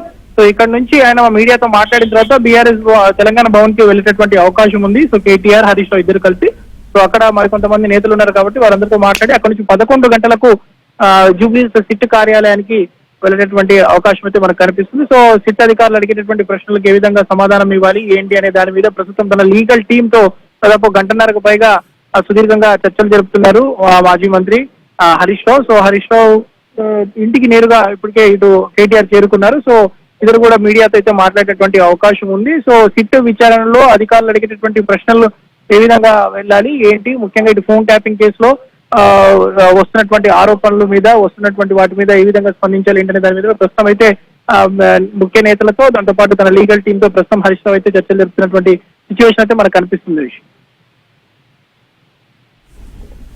సో ప్రస్తుతానికి న్యాయవాదులతో గంట సేపటికి పైగా మాట్లాడుతున్నారు హరీష్ రావు. కేటీఆర్ కూడా వెళ్ళారు. బహుశా కేటీఆర్, హరీష్ రావు కలిపి మళ్ళీ కాసేపు న్యాయవాదులతో మాట్లాడే అవకాశం ఉంటుంది. అంటే ఎందుకంటే సీరియస్ డిస్కషన్స్ బహుశా విచారణ తర్వాత అదుపులోకి తీసుకుంటారని ఏమన్నా దానికి సంబంధించి చర్చ కూడా జరుగుతోందా? ప్రస్తుతం అంటే సిట్ అధికారులు అడిగినటువంటి ప్రశ్నలు, సో గతంలో కొంతమంది ఎమ్మెల్సీలు, దాంతో పాటు కొంతమంది నేతలు వారిని కూడా గతంలో ఏదైతే సిట్ కేసులో ఆరోపణలు ఎదుర్కొన్న వారిని ఏదైతే అనేక ప్రశ్నలు అడిగారు. దాదాపు అంటే గతంలో చూసుకుంటే ఎమ్మెల్సీ నవీన్ రావు లాంటి వాళ్ళకి దాదాపు 8 గంటలు 10 గంటలకు పైగా ప్రశ్నించారు, అనేక ప్రశ్నలను సంధించారు. సో అదే కోణంలో అంటే దాదాపు సుదీర్ఘంగా ప్రశ్నలు అడిగేటటువంటి అవకాశం ఉంది. సో ముఖ్యంగా ఇటు బీఆర్ఎస్ లో కీలక నేతగా ఉన్నారు. సో ఈయన మీద ఫోన్ ట్యాపింగ్ కేసుకు సంబంధించినటువంటి కొన్ని ఆరోపణలు కూడా ఏదైతే విచారణకు హాజరైనటువంటి వారు చాలా మంది కూడా హరీష్ రావు పేర్లు ప్రస్తావించారు పదే. సో ఈ నేపథ్యంలో హరీష్ రావు అంటే ఏ విధంగా ముందుకు వెళ్ళాలి ఏంటి, ఎందుకంటే బీఆర్ఎస్ లో కీలకమైన నేతగా ఉన్నారు. సో కేటీఆర్ కుటుంబ సభ్యుల్లో ఒకరు, సో పార్టీలో ఎంతో కీలకమైనటువంటి నేత. సో కాబట్టి ఈయన ఇచ్చేటటువంటి స్టేట్మెంట్ చాలా కీలకమైనటువంటి స్టేట్మెంట్ కాబట్టి సో దీని మీద సుదీర్ఘంగా ఏదైతే అధికారులు ప్రశ్నలు సంధించేటటువంటి అవకాశం ఉంది. సో దాదాపు 4-5 గంటల పాటు కూడా సిట్ విచారణ జరిగేటటువంటి అవకాశం ఉందని కూడా ముందుగానే ఎక్స్పెక్ట్ చేస్తున్నారు ఇటు బీఆర్ఎస్ శ్రేణులు. సో అందులో భాగంగానే హరీష్ రావు అయితే ప్రస్తుతము వాటన్నిటికీ కూడా ప్రిపేర్ అయ్యి వెళ్తున్నారు. సో ఈ నేపథ్యంలో ఇటు వారు అడిగేటటువంటి ప్రశ్నలకు ఏ విధంగా సమాధానం ఇవ్వాలి ఏంటి అనే దాని మీద కూడా మన లీగల్ టీమ్ తో అయితే చర్చలు చేస్తున్నారు. బట్ ఆయన్ని అదుపులోకి తీసుకుంటారని కొంత అయితే ఇక్కడ ప్రచారం జరుగుతుంది. సో ఒకవేళ ఆ పరిస్థితి జరిగితే కనుక సో ఏ విధంగా ముందుకు వెళ్ళాలి ఏంటనే దాని మీద కూడా అన్నిటికీ అంటే ఇటు న్యాయపరంగా కానివ్వండి అన్ని విధాలుగా సుదీర్ఘంగా చర్చలు జరుపుతున్నారు. సో దాని మీద మరి ఏ విధంగా ముందుకు వెళ్ళాలి అనే దాని మీద. సో ప్రస్తుతం మాత్రము హరీష్ రావు లీగల్ టీమ్ తో అయితే చర్చలు అయితే జరుపుతున్నారు. ఇంకొక అరగంట పాటు కొనసాగేటటువంటి అవకాశం. బట్ మొదట మాత్రము మీడియాతో అయితే మాట్లాడతారు. సో ఈ ముఖ్యంగా ఈ కేసులో అంటే సుప్రీంకోర్టు మొదటి నుంచి కూడా ఇక్కడ ఉన్నటువంటి నిన్నటి నుంచి నోటీసులు ఇచ్చినప్పటి నుంచి కూడా ఇటు బీఆర్ఎస్ క్యాడర్ కానివ్వండి, బీఆర్ఎస్ ఎమ్మెల్యేలు ఎమ్మెల్సీలు ఒకటే ఆరోపిస్తున్నారు. సుప్రీంకోర్టు ఈ కేసుకు సంబంధించి కొంత క్లీన్ చీట్ ఇచ్చినప్పటికీ పదే పదే ఎన్నికలు, ఏ ఎన్నికలు, స్థానిక సంస్థాగత ఎన్నికలు, పంచాయతీ ఎన్నికలు, ఇలా ఏ ఎలక్షన్స్ వచ్చినా కూడా బీఆర్ఎస్ ని టార్గెట్ చేస్తుంది. సో బీఆర్ఎస్ ని డ్యామేజ్ చేయాలనే కుట్ర చేస్తున్నట్టు కూడా వారు ప్రధానంగా ఆరోపిస్తున్నారు. సో అందులో భాగంగానే ఇప్పుడు మున్సిపల్ ఎలక్షన్స్ జరుగుతున్నాయి కాబట్టి బీఆర్ఎస్ లో కీలకమైన నేతల్లో ఉన్నటువంటి అటు కేటీఆర్ తర్వాత హరీష్ రావు పార్టీ బాధ్యతలన్నీ కూడా నిర్వర్తిస్తున్నారు. సో ఈ నేపథ్యంలో హరీష్ రావుకు సంబంధించి హరీష్ రావుని ఈ కొంత డ్యామేజ్ చేసేటటువంటి కుట్ర జరుగుతుంది కాబట్టి సో దీన్ని గట్టిగా ఎదుర్కోవాలి అంటూ కూడా వారు నిన్నటి నుంచి కూడా పెద్ద ఎత్తున ఇటు సోషల్ మీడియా వేదిక ద్వారా కూడా ఇటు బీఆర్ఎస్ క్యాడర్ అంతా కూడా పెద్ద ఎత్తున ప్రభుత్వానికి వ్యతిరేకంగా పోస్టులు పెట్టడం కానివ్వండి, ప్రభుత్వానికి సంబంధించి వారు అంతా కూడా ఈ నోటీసుల విషయంలో కూడా పెద్ద ఎత్తున వారు ఖండిస్తున్నటువంటి సిచ్యువేషన్ ఉంది. సో అందులో భాగంగానే మాత్రము ప్రస్తుతము అధికారులు ఏ ప్రశ్నలు అడిగినా ఏమడిగినా కూడా తమ స్టైల్లో సమాధానం ఇవ్వాలి, తప్పకుండా దాన్ని ధీటుగా ఎదుర్కోవాలి అనే విధంగా హరీష్ రావు ప్రిపేర్ అవుతున్నారు. ఎందుకంటే అసెంబ్లీకి అటెండ్ అయ్యే టైంలో కూడా ఆయన పెద్ద ఎత్తున ప్రిపేర్ అవుతారు. అలాంటిది ఏదైతే సిట్ విచారణకు సంబంధించి ముఖ్యంగా ప్రస్తుతము అందరి చూపు హరీష్ రావు విచారణ మీదే ఉంది నిన్న రాత్రి నుంచి కూడా. సో హరీష్ రావు సిట్ అధికారులకు ఎలాంటి సమాధానం ఇస్తారు, ఏం జరుగుతుంది, ఏంటి ఫోన్ ట్యాపింగ్ కేసులో ఎలాంటి కీలక పరిణామం చోటు చేసుకునేటటువంటి అవకాశం. ఎందుకంటే ఇప్పటి వరకు ఎవరికైతే నోటీసులు ఇచ్చారో వారు అధికారులు కానివ్వండి, వారు కొంతమంది పార్టీలో ఉన్నటువంటి నేతలు, కేసీఆర్ కుటుంబ సభ్యుల్లో మొదటిసారి ఫోన్ ట్యాపింగ్ కేసులో అంటే గడిచిన 2 ఏళ్లుగా అంటే కొంత అధికారులు పనిచేసినటువంటి అధికారులు ప్రభాకర్ రావు ఇలా అధికారులను ప్రశ్నిస్తూ వస్తారు. బట్ మొదటిసారి కేసీఆర్ కుటుంబ సభ్యుల్లోనే వారికి అందులో బీఆర్ఎస్ లో ఎంతో కీలకమైన నేతగా ఉన్నటువంటి హరీష్ రావుకు నోటీసులు ఇవ్వడం అనేది ప్రస్తుతం కీలక పరిణామంగా మారింది. సో ఈ కేసులో ఏ విధంగా ముందుకు వెళ్ళాలి ఏంటనేది కూడా ఈ రోజు జరిగేటటువంటి సిట్ జరిగేటటువంటి విచారణలో ఎంతో కీలకంగా కాబట్టి సో దీని మీద హరీష్ రావు అయితే పెద్ద ఎత్తున హోంవర్క్ చేస్తున్నారు.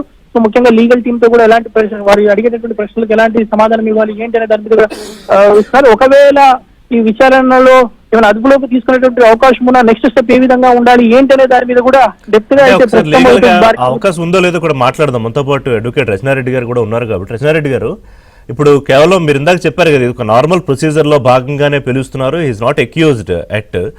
సో అప్పుడు కేవలం విచారణ చేసి పంపించడం మాత్రమే జరుగుతుందా?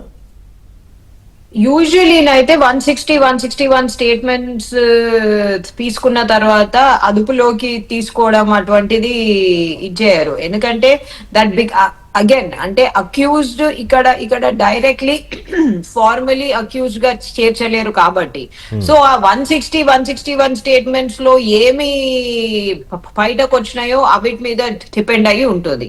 యూజువలీ విట్నెసెస్ ని అంటే ఇక్కడ అందరూ విట్నెసెస్ అక్యూజ్డ్ అయినా లేకపోతే ఇంట్రెస్టెడ్ పార్టీస్ అయినా సో యూజువల్లీ విట్నెసెస్ ని కాన్ఫ్రంట్ చేసినప్పుడు ఏదైనా కొత్త విషయము లేకపోతే వీళ్ళకు తెలియని విషయము లేకపోతే ఇంక్రిమినేటింగ్ అంటే వాళ్ళను ఇంక్రిమినేట్ అంటే ఆ అలిగేషన్ లోకి ఇంక్రిమినేట్ చేసే ఎవిడెన్స్ లేకపోతే సూచనలు వచ్చి ఉంటే అప్పుడు వాళ్ళు ఇమీడియట్ గా వీళ్ళను అదుపులోకి తీసుకోవాలి లేకపోతే వీళ్ళ నుంచి ఇంకా విషయం ఉన్నది అది రాబట్టాలి అందుకోసమని వీళ్ళను అదుపులోకి తీసుకోవాలి లేకపోతే ఇవాళ వెళ్ళనిస్తే విషయం డైల్యూట్ అవుతుంది అందుకోసము అదుపులోకి తీసుకోవాలి లేకపోతే ఎవిడెన్స్ తారుమారు అయ్యే అవకాశం. సో ఇక్కడ 161 స్టేట్మెంట్స్ లో అదుపులోకి తీసుకోవడం అనేది చాలా అరుదు అంటే ఇట్స్ వెరీ రేర్. అండ్ అంటే ఇది ఒక పొలిటికల్ కానోటేషన్ ఉండి పొలిటికల్ కాంటెక్స్ట్ ఉండి రేవంత్ రెడ్డి ఇక్కడ మన తెలంగాణలో లేకపోవడము ఈ టైంలోనే హరీష్ రావుని ఇన్వెస్టిగేట్ చేయడము 160 సెక్షన్ కింద వాళ్ళు దీన్ని పొలిటిసైజ్ చేస్తారా లేకపోతే ఒక ఎగ్జాంపుల్ క్రియేట్ చేస్తారా అనేది కాంగ్రెస్ పార్టీ అంటే ముఖ్యమంత్రి రాష్ట్రంలో లేని టైంలో ఒక బీఆర్ఎస్ అగ్రనాయకుడిని అరెస్ట్ కూడా జరగచ్చు అనా? అదే అంటే ఇప్పుడు ఒక నెరేటివ్ అల్లాలంటే ఏ పొలిటికల్ పార్టీకైనా ఏం కావాలండి, ఒక షాక్ వాల్యూ కావాలి. అక్కడ పస ఉన్నా లేకున్నా ఒక షాక్ వాల్యూ కావాలా. అక్కడ 161 స్టేట్మెంట్స్ లో ఏమైనా ఇంక్రిమినేటింగ్ ఇన్ఫర్మేషన్ వచ్చిందా, ఎవిడెన్స్ వచ్చిందా, మళ్ళీ ఇంకో ఇంట్రోగేషన్ కోసము అవసరం ఉంటుందా అనేది షాక్ వాల్యూ కోసమే. అంటే కాదు, ఫోన్ ట్యాపింగ్ కేసులో పసు ఉందా లేదా ఇప్పటిదాకా జరిగిన ఇన్వెస్టిగేషన్ ఆధారంగా? ఫోన్ ట్యాపింగ్ కేసులో సార్ నేను ఫస్ట్ నుంచి చెప్తుంది ఏంటంటే, ఫోన్ ట్యాపింగ్ చేయడానికి ఫాలో కావాల్సిన లీగల్ కాన్సెప్ట్స్ ని ఫాలో కాలేరు. అది వాళ్ళు కూడా ఒప్పుకున్నారు. అది ఇట్స్ ఆన్ రికార్డ్. అంటే ఫోన్ ట్యాపింగ్ రెండు మినిస్ట్రీలే చేస్తాయండి. ఒకటి సెంట్రల్ హోమ్ మినిస్ట్రీ, ఒకటి state home ministry. State home ministry కూడా సెంట్రల్ హోమ్ మినిస్ట్రీకి ఇన్ఫర్మేషన్ ఇచ్చి దాని పర్మిషన్ తోనే ఫోన్ ట్యాపింగ్ చేస్తుంది. అండ్ బాలరాజు గారు చెప్పినట్టు ఒక స్పెసిఫిక్ టైం ఫ్రేమ్ వరకే. అది కూడా national security, state security and any kind of illegal dangerous activity అవకాశం ఉంది కాబట్టే ఫోన్ ట్యాపింగ్ చేసే కేంద్ర హోంశాఖ సహాయ మంత్రి మీ పార్టీ అగ్రనాయకుడు బండి సంజయ్ కేసీఆర్ కేటీఆర్ కూడా నోటీసులు ఇవ్వాలి, కన్న బిడ్డ అల్లుడు ఫోన్లను ట్యాప్ చేశారు, ఎస్ఐబి వ్యవస్థనే భ్రష్టు పట్టించారు, కాంట్రాక్టర్లు, లీడర్లు, జడ్జిలు, రాజకీయ నాయకులు అందరినీ బ్లాక్మెయిల్ చేసిన వీళ్ళని నోటీసులు ఇచ్చి చేతులు దులుపుకుంటారా, దోషుల్ని అరెస్ట్ చేస్తారా అని అడిగారు. ఎఫ్ఐఆర్ అదే అంటున్నా కదండి, అరెస్ట్ చేస్తారా అంటే ఎప్పుడు ఎఫ్ఐఆర్ 2 years కింద స్టార్ట్ చేసిండ్రు. ఇప్పటి వరకు అది మెల్లమెల్లంగా ఇప్పుడే రామ్మోహన్ గారు ఏమన్నారు, భారతీయ జనతా పార్టీనే జాప్యం చేస్తుంది, వాళ్ళను గబగబా అక్కడి నుంచి లాక్కొని రావాల్సిందే అని. ఒక అతనేమో అక్కడ యుఎస్ లో అసైలం కి అప్లై చేసిండ్రు. సో ఆ డ్యూ ప్రాసెస్ కంప్లీట్ కావాలా. అయినా కానీ వాళ్ళ అవసరం ఏముంది, నీ ఇన్వెస్టిగేషన్ కంప్లీట్ అయితే, ఇదే కంప్లీట్ అయితే చార్జ్ షీట్లు రామ్మోహన్ కూడా చాలా చార్జ్ షీట్లు చూసి ఉంటాడు. అబ్స్కాండింగ్ అని ఎవరైతే ఇండియాలో లేరో, లేకపోతే ఎవరినైతే ఎక్స్ట్రడిషన్ ద్వారానో, లేకపోతే ఇంకో legal process, red corner notice, interpole ద్వారానో వాపస్ తీసుకురావాలో, వాళ్ళది అబ్స్కాండింగ్ అని పెట్టేసి ఇంకోల మీద ఎవిడెన్స్ ఉంటే మీరు చార్జ్ షీట్ ఎందుకు ఫైల్ చేయాలి? నాకు డౌట్, మీరు అడిగిన దాని మీద కాదు, ఒక కీలకమైన పాయింట్ మీరు అడిగింది. ప్రభాకర్ రావు ఇండియాకి రాకముందు వేరే కేసు అదుపులోకి తీసుకుని జ్యుడిషియల్ కస్టడీలో విచారించిన తర్వాత వేరే మలుపు తిరిగింది కదా, అంటే ఆయన సంబంధం లేకుండా విచారణ చేయడం సాధ్యమే. ఒకటి కాదు హీజ్ అన్ A1 ఫస్ట్, అది మనం మాట్లాడుకోవాలి. A1 ప్రభాకర్ రావు, A1 ప్రభాకర్ రావు, మిగతా వాళ్ళందరినీ కూడా ఇన్వెస్టిగేషన్ ఒక సెకండ్ అండి, అవకాశాలు ఉన్నాయి రామ్మోహన్. ఏంటండి కొత్తగా గమ్మత్తుగా మాట్లాడకు. ఏంటండి ఎక్కువ A1 ఉన్నా లేకపోయినా, వచ్చినా లేకపోతే వాళ్ళ తీసుకురావడంలో టైం పడ్డా గానీ you can always complete the investigation process అయ్యే మిగతా అధికారులను మొత్తం జైలు వేసినాం. ఎవరి దగ్గర ఉంది? సో రచన గారు ప్లీజ్ డోంట్ మిస్లీడ్. చాలా స్పష్టంగా చెప్పినా నేను, మీరు ఇందాక కూడా ఎందుకో జాప్యం చేసిరని అన్ని తెలిసి ఎందుకు బీఆర్ఎస్ వకాలత్ పుచ్చుకుంటారో నాకు తెలియదు. బట్ ఒక వకీల్ లెక్కనే మాట్లాడుకుందాం, రాజకీయం మాట్లాడదామంటే రాజకీయం మాట్లాడదాం, వకీల్ లెక్క మాట్లాడదామంటే వకీల్ లెక్క మాట్లాడదాం. మీరు ఇందాక కూడా ఓపెనింగ్ స్టేట్మెంట్ తను ఏమన్నది, ఎందుకు ఇన్ని రోజులు జాప్యం చేస్తారో అసలు అర్థమైతే అర్థం కానప్పుడు అర్థమైతే రచన గారు 160 అట్లా కాదు సార్. ఇప్పటి వరకు మీరు ఇది పొలిటికల్ అన్నప్పుడు 2 ఏళ్ల పరంగా పెద్ద తలలు అనేటోళ్లను ఇప్పటి వరకు 161 ఇన్వెస్టిగేషన్, ఇంట్రోగేషన్ కోసం కూడా సరే మాట్లాడుకుందాం. పాపం రచన గారికి తెలిసి ఉండాలి, కలబడి 161 ఇవ్వరు, కలబడి 161 ఇవ్వరు. విచారణ చేస్తున్నప్పుడు ఇంకొక విచారణ ఎదుర్కొంటున్నటువంటి వ్యక్తి ఇంకొక వ్యక్తి పేరు వాడినప్పుడు అప్పుడు విట్నెస్ కిందకి ఫస్ట్ 160 కిందకి పిలుస్తారు. ప్రొసీజర్ తెలిసి మీరు ఇట్లా మాట్లాడితే ఎట్లా రచన గారు? అదే కదా, ప్రభాకర్ రావు కలబడి 160 కిందకి పిలుస్తారా? A1 A31 పక్కన పెడితే ప్రభాకర్ రావు మాజీ ఇంటెలిజెన్స్ చీఫ్ గా ఉన్న ప్రభాకర్ రావు కీలకమైన వ్యక్తిగా ఈ కేసులో ఉన్నప్పుడు ఆయన సమాచారం ఇవ్వకుండా దాన్ని నిర్ధారించుకోకుండా హరీష్ రావుకో కేసీఆర్ కు కేటీఆర్ కి ఎట్లా నోటీసులు ఇస్తారు? సార్ సింపుల్ సార్, ఎందుకు ఇవ్వరు? ప్రజలకు అర్థమయ్యేటట్టు మాట్లాడుకుందాం మనం. అట్లా కాదండి. కాదు. ఇప్పుడు 2 ఏళ్ల నుంచి పొలిటికల్, మేము మీకు స్టార్టింగ్ ఒకటి చెప్పాను సార్, ఏంటంటే the fact that Indian telegraph act కింద ఫాలో కావాల్సిన ప్రొసీజర్స్ ఫాలో కాలేరు అనేది వాళ్ళు ఒప్పుకున్నారు. It's on record. దానికి ప్రభాకర్ రావు వచ్చి తప్పది ఫోర్ట్ నైట్ డేటా మొత్తం కూడా వాళ్ళు తీసేసి సర్వీస్ ప్రొవైడర్స్ ఇప్పటివరకు ఇది అధికారుల స్థాయిలో మాత్రమే జరిగిందని మాజీ ముఖ్యమంత్రి కేసీఆర్ అన్నారు. డిఫెండింగ్ బీఆర్ఎస్ మాజీ ముఖ్యమంత్రి కేసీఆర్ అన్నారు, కేటీఆర్ అన్నారు. బీజేపీ ఇంత డిఫెండ్ ఎందుకు చేస్తుంది? చట్టాన్ని పక్కన పట్టించి జనాలకు ఎందుకు చెప్తున్నారు? ఒక బ్రేక్ తీసుకుందాం లక్ష్మి గారు. ఎందుకు తీసుకోలేరు? నాకు అవకాశం ఏంటి? కలబడి పిలవరు. 160 స్టేట్మెంట్ 160 విచారణ కోసం కలబడి పిలవరండి. రచన గారు మీరు ఒక వకీలు, మీరు ప్రజలను పక్కదారి పట్టించేటట్టు మాట్లాడద్దు దయచేసి. ఉంది ఎందుకంటే ఇన్వెస్టిగేషన్ నాకు కలబడ్డది కాబట్టి 160 నేను ఇచ్చేసేసిన రావాలి అని చెప్పి పిలవరండి.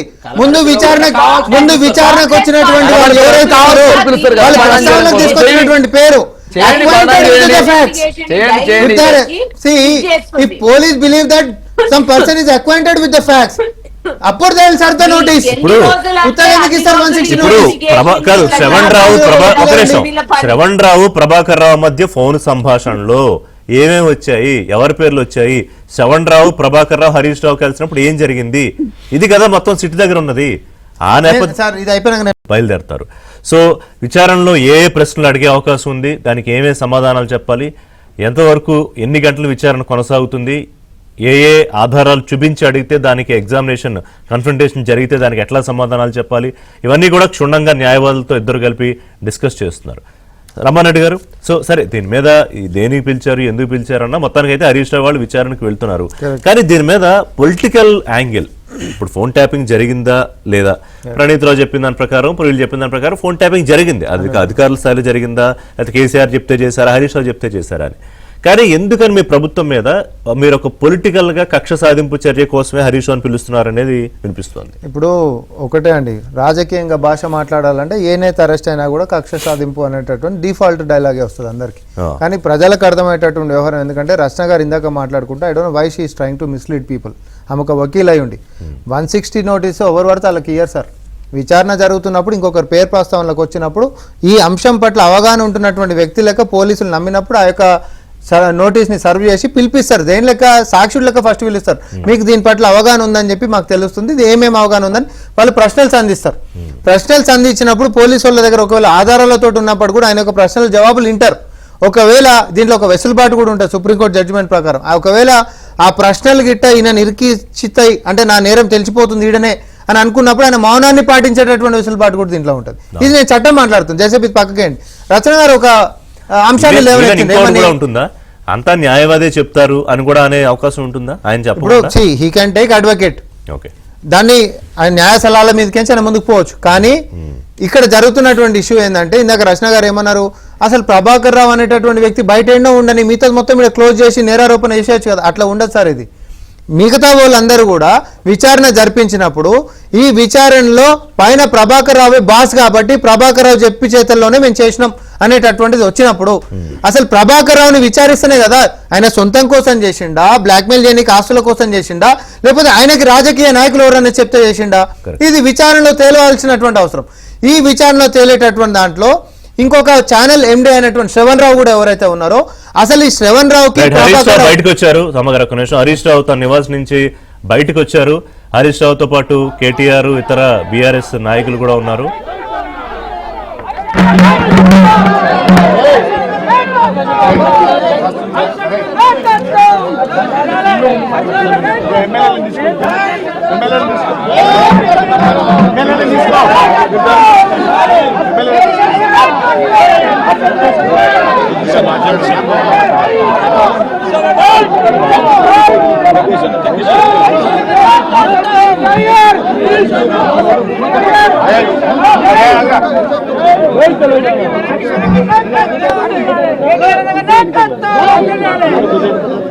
బాబు అందరికీ బాబు సైలెన్స్ ఒక్క నిమిషం ప్లీజ్. అందరికీ నమస్కారం. ముఖ్యంగా నిన్న రేవంత్ రెడ్డి బావమరిది భాగోతాన్ని పొద్దున్నే బయట పెడితే సాయంత్రానికి రేవంత్ రెడ్డి గారు నాకు నోటీస్ పంపారు. నిన్న నోటీస్ కూడా ఎప్పుడు ఇచ్చారు? నిన్న రాత్రి దాదాపు 9 గంటల సమయంలో మా ఇంటి దగ్గర మా మెయిడ్కు నోటీస్ ఇచ్చి వెళ్ళారు. నేను ఆ సమయంలో సిద్దిపేట నియోజకవర్గంలో నా ప్రజలతో వివిధ కార్యక్రమాల్లో పాల్గొన్నాను. అయితే నిన్న రాత్రి 9ంటికి నోటీస్ ఇచ్చి ఉదయాన్నే 11 గంటలకు రమ్మన్నారు. నేను హైదరాబాద్లో లేను, అయినా కూడా రాత్రే హైదరాబాద్ చేరుకొని ఈరోజు వాళ్ళు ఇచ్చిన నోటీస్ మీద మేము హాజరు కావాలని చెప్పి నిర్ణయం తీసుకున్నాం. ఎందుకంటే మాకు చట్టాన్ని గౌరవిస్తాం, న్యాయ వ్యవస్థ మీద నమ్మకం ఉంది, తప్పకుండా వెళ్తాం. మేము ఏ తప్పు కూడా చేయలేదు, అందువల్ల భయపడము. ఈ రేవంత్ రెడ్డి తాటాకు చప్పుళ్లకు బెదిరే ప్రశ్నే ఉత్పన్నం కాదు. ఎందుకంటే ఇలా రేవంత్ రెడ్డి మాకు తెలుసు, నిన్న ఆయన బావమర్ది భాగవతాన్ని పొద్దున బయట పెడితే సాయంత్రానికి నోటీస్ పంపిండు. ఆ భాగవతం మీద కనీసం ఒక్క మంత్రి కానీ ప్రభుత్వం నుంచి స్పందన కూడా లేదు. ఎందుకంటే మేము అన్ని ఆధారాలతో నిజాలు బయట పెట్టినాం కనుకనే ఆ సమాధానం లేక డైవర్షన్ టాక్టిక్స్ కోసం ఈ నోటీస్ పంపిండని అర్థమవుతా ఉంది. నిన్ననే చెప్పినాం మేము, ఈ దండుపాలెం ముఠ రేవంత్ రెడ్డి క్యాబినెట్ ఏ రకంగా వాటాలు పంచుకోవడంలో తన్నుకుంటున్నారో అన్ని విషయాలు బయట పెట్టాం. అంటే రాబోయేటువంటి మున్సిపల్ ఎన్నికల ముందు వీళ్ళ అవినీతి బయటపడుతుందని, వీళ్ళ అవినీతి బట్టబయలవుతుందని, వీళ్ళ బండారం బయటపడ్డదని ఒక డైవర్షన్ టాక్టిక్స్కు ఇవాళ రేవంత్ రెడ్డి గారు మాకు నోటీస్ ఇచ్చారు. సరే, ఈ నోటీసులు మాకు కొత్త కాదు. తెలంగాణ ఉద్యమంలో ఆనాటి సమైక్యవాద ప్రభుత్వాలు ఎన్ని కేసులు పెట్టినా, ఎన్ని మా మీద రకరకాల ఇబ్బందులు పెట్టినా కేసీఆర్ గారి నాయకత్వంలో మేము పోరాడినటువంటి ఒక కార్యకర్తలం, ఉద్యమకారులం. ఆ గత సమైక్యవాదంలోనే అనేక సార్లు మమ్మల్ని అరెస్ట్ చేశారు, అనేక వందల కేసులు పెట్టినారు. ఆ రోజే మేము భయపడలేదు. ఇవాళ నువ్వు ఎందుకు నోటీస్ ఇచ్చినావు నాకు? మేము ఏమడిగినాం? నీ 6 గ్యారెంటీల సంగతి ఏంది అని అడిగినాం. నువ్వు బాండ్ పేపర్ మీద రాసిచ్చిన మహిళలకు మహాలక్ష్మి 2500 ఎప్పుడు ఇస్తావు అని అడుగుతా ఉన్నాం. నువ్వు అవ్వ తాతలకు 4000 పెన్షన్ ఎప్పుడు ఇస్తావు అని అడుగుతా ఉన్నాం.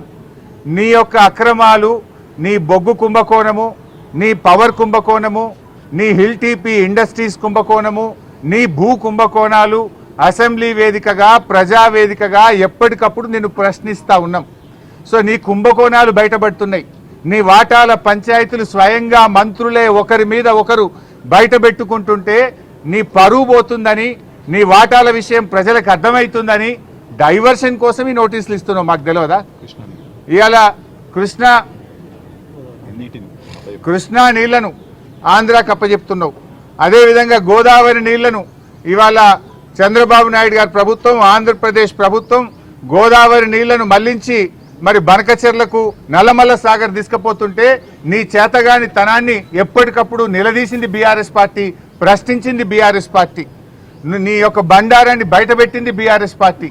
సో నువ్వు అచేతనం అయిపోయినావు. నీదంతా బయటపడిపోతా ఉంది కనుక ఈ డైవర్షన్ టాక్టిక్స్ చేస్తున్నావు. మాకు తెలియదా? నువ్వు ఎన్నికలకు ఈ డ్రామాలు ఆడుతుంటావు. పంచాయతీ ఎన్నికల ముందు అప్పుడేమో మా కేటీఆర్ గారికి నోటీస్ ఇస్తావు. ఇప్పుడు మున్సిపల్ ఎన్నికలకు రేపో మాపో నోటిఫికేషన్ వస్తుంది కనుక మాకు నోటీస్ ఇస్తా ఉన్నావు. నీ సంగతి తెలియదు ఏముంది? మొన్న పంచాయతీ ఎన్నికల ముందేమో రైతు బంద్ వేసినావు. ఇప్పుడు యాసంగి పంటకు ఎందుకు రైతు బంద్ వేస్తలేవు?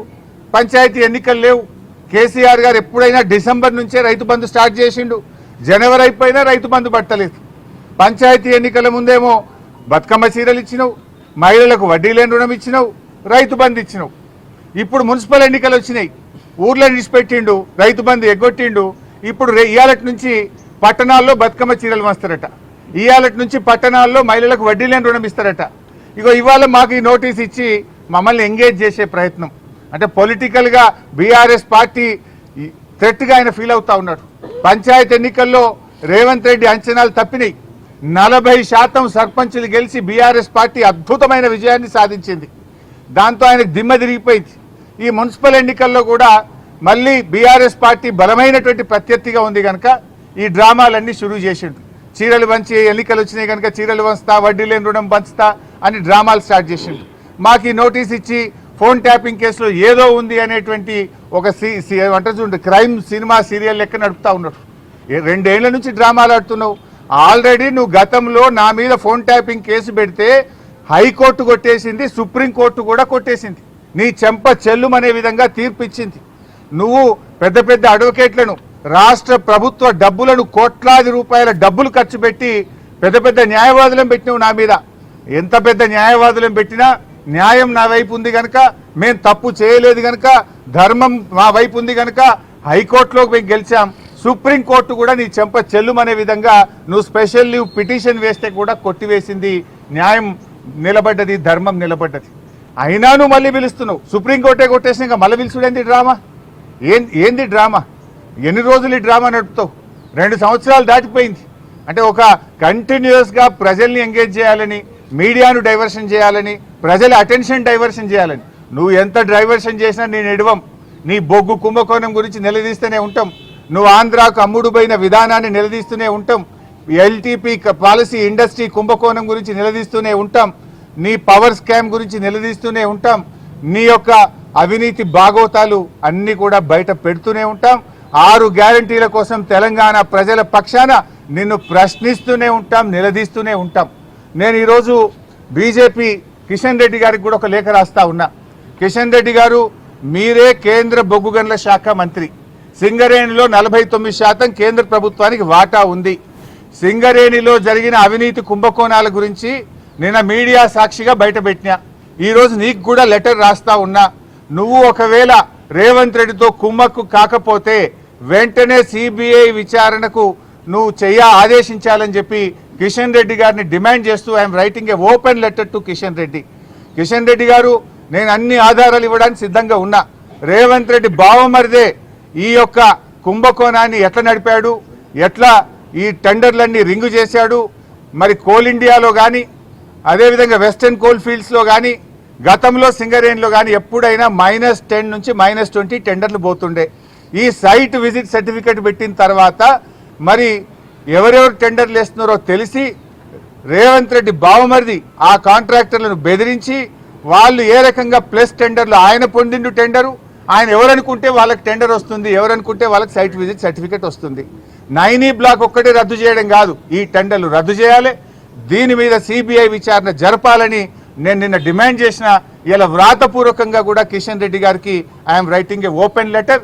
దీని మీద వెంటనే బీజేపీ స్పందించాలని, నిజానిజాలు బయటకు తీయాలని, ఈ దొంగల్ని అరెస్ట్ చేయాలని, ఈ అవినీతి సొమ్మును కక్కించాలని, ఈ రాష్ట్రానికి సింగరేణి కార్మికులకు జరుగుతున్న నష్టాన్ని మరి బయటకు తీయాలని చెప్పి మేము డిమాండ్ చేస్తూ ఉన్నాం. ఎందుకంటే సింగరేణి డబ్బుతో రేవంత్ రెడ్డి ఫుట్బాల్ ఆడుతున్నాడు. 100 కోట్ల రూపాయల సింగరేణి డబ్బులను తన షోకుల కోసం ఖర్చు పెడుతుంటే ఎందుకు కిషన్ రెడ్డి గారు మౌనంగా ఉంటున్నారు, ఎందుకు బీజేపీ మౌనంగా ఉంటుందని కూడా నేను ప్రశ్నిస్తా ఉన్నా. అన్ని బయటకు రావాలంటే సిబిఐ విచారణ జరపాలని డిమాండ్ చేస్తున్నాం. సో మేము తప్పు చేయలేదు. నిన్న రాత్రి నోటీస్ ఇచ్చినా, రాత్రే హైదరాబాద్కు వచ్చినాం. ఈ రోజు న్యాయ వ్యవస్థ మీద గౌరవం ఉంది, చట్టాన్ని గౌరవిస్తాం కనుక వారు చెప్పిన సమయం ప్రకారం మేము హాజరవుతున్నాం. సమయం తీసుకునే అవకాశం ఉంది, కానీ మేము తప్పు చేయలేదు, మేము భయపడాల్సిన అవసరం లేదు. ఏ రకంగా కూడా ఈ కేసుతో మాకు సంబంధం లేదు. ఇది ఒక అక్రమ కేసు. కేవలం బురద జల్లాలని, రాజకీయాలను డైవర్ట్ చేయాలని, అటెన్షన్ డైవర్టింగ్ కోసం రేవంత్ రెడ్డి ఆడుతున్న ఒక సిల్లీ డ్రామా ఇది. రేవంత్ రెడ్డి రాజకీయాల కోసం చేస్తున్నటువంటి ఒక డ్రామా సీరియల్ లాంటిదే తప్ప ఇందులో ఎక్కడ కూడా నిజం లేదు. అందువల్ల మేము ఎక్కడ భయపడం. ఎన్నిసార్లు పిలిచినా వెళ్తాం, ఎక్కడికైనా వెళ్తాం. ఇప్పటికే హైకోర్టు, సుప్రీంకోర్టు ఈ ఫోన్ ట్యాపింగ్ కేసులో రేవంత్ రెడ్డి నన్ను ఇన్వాల్వ్ చేయాలని ఎన్ని ప్రయత్నాలు చేసినా హైకోర్టు కొట్టేసింది, సుప్రీంకోర్టు కొట్టేసింది. మళ్ళీ కొత్త డ్రామా పెట్టిండు.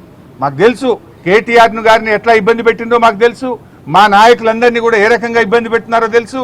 నన్ను కూడా దాంట్లో భాగంగానే ఇబ్బంది పెడుతున్నావు. మీరు ఎంత ఇబ్బంది పెట్టినా ఉద్యమించిన వాళ్ళం, తెలంగాణ సాధించిన వాళ్ళం. ఈ తెలంగాణ ప్రజలకు అన్యాయం జరిగితే మేము ఊరుకోము. ఈ తెలంగాణ ప్రజల పక్షాన నిన్ను ప్రశ్నిస్తూనే ఉంటాం. తెలంగాణ ప్రజలకు నువ్వు ఇచ్చిన హామీలు అమలయ్యేదాకా నిన్ను ప్రశ్నిస్తూనే ఉంటాం. మీ అవినీతి కుంభకోణాలు బయట పెడుతూనే ఉంటాం. నిన్ను వదిలిపెట్టే ప్రశ్నే లేదు. మాకు తెలుసు రేవంత్ రెడ్డి 3 రోజుల కిందనే స్క్రిప్ట్ వేసిపోయిండు. ఆయన వరుసగా నోటీసులు ఇవ్వాలని, ఆయన స్విట్జర్లాండ్లో ఆయన అమెరికాలో తిరిగొచ్చేదాకా ఈ సినిమా నడపాలి, ఈ నోటీసులు ఇవ్వాలి, వరుసగా నోటీసులు ఇవ్వాలి, రాజకీయాలు ఆయన ఉంటలేడు కనుక దీని చుట్టూ తిప్పాలి. బీఆర్ఎస్ నాయకులందరూ మున్సిపల్ ఎన్నికల మీద దృష్టి పెట్టకుండా అటెన్షన్ డైవర్షన్. సంగారెడ్డిలో ఒక ఎమ్మెల్యే మొన్ననే చెప్పిండు, మేము ఉమ్మడి మెదక్ జిల్లాలో కష్టపడి పనిచేస్తే ఒక ఆయన చెప్పిండు మొన్ననే, ఇక నేను మళ్ళీ పోటీ చేయా, ఇక నేను మళ్ళీ ఓటు అడగా అని మా దెబ్బ కొడితే మొన్న ఒక నాయకుడు చెప్పిండు.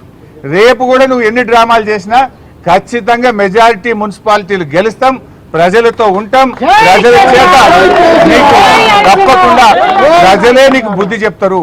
మేము మాట్లాడుతున్నది నీ అవినీతి మీద బయట పెట్టినాం, దాని మీద సమాధానం చెప్పు. నీ 6 గ్యారెంటీల గురించి అడుగుతున్నాం, దాని మీద సమాధానం చెప్పు. లేని సంబంధం లేని కేసుల్లో మమ్మల్ని పిలిచి ఈ డ్రామా ఆడుతున్నావు, ఆడు ఎంతకాలం ఆడతావో, నీకు సమయం దగ్గర పడ్డది, ప్రజలే నీకు తగిన గుణపాఠం చెప్తారు.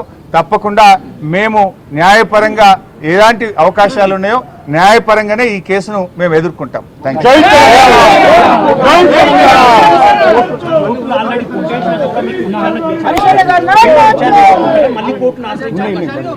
యూ. వాళ్ళు ఏం మాట్లాడతారో ఏం చెప్తారో ఇవాళ చూసిన తర్వాత నేను న్యాయవాదులతో చర్చించి తగిన నిర్ణయం తీసుకుంటాం.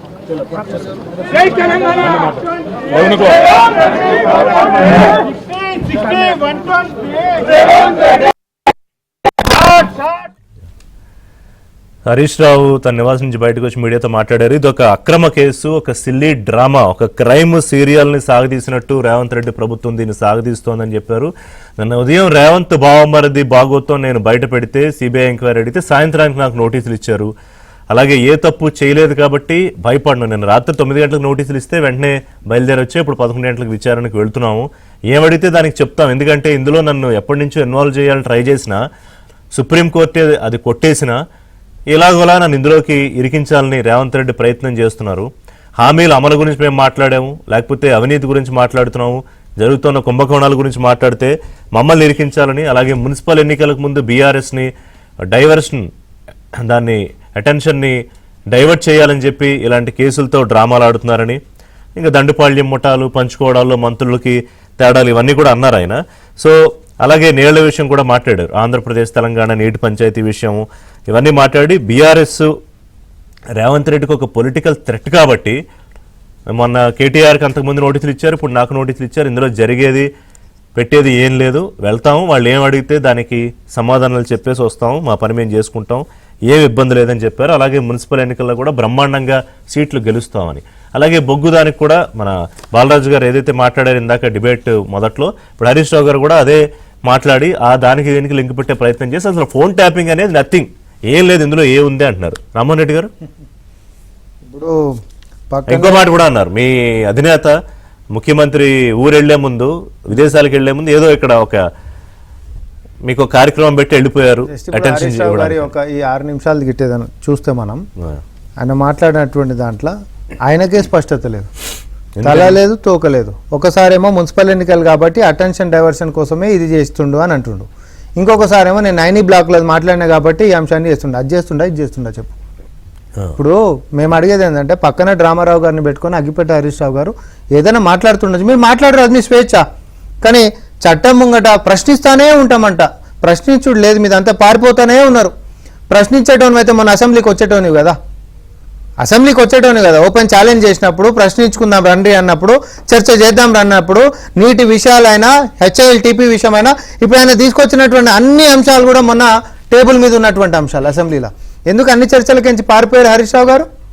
మీకు నిజంగానే దమ్ము ధైర్యం ఉండుంటే, మీరు పిరికోలు కాకపోయి ఉంటే, నిజంగానే మీకు ధైర్యంతో ఎదుర్కొనే సత్తా ఉండుంటే ఈరోజు చుట్టుముట్టు కార్యకర్తల్ని లేకపోతే అర్ధరాత్రి అడ్వకేట్లని ఈరోజు దీన్ని నానా హంగామా చేయాల్సినటువంటి పరిస్థితి మీకు ఉండకపోయేది. మీరు భయపడ్డారు, ఎందుకంటే తప్పు చేశారు కాబట్టి.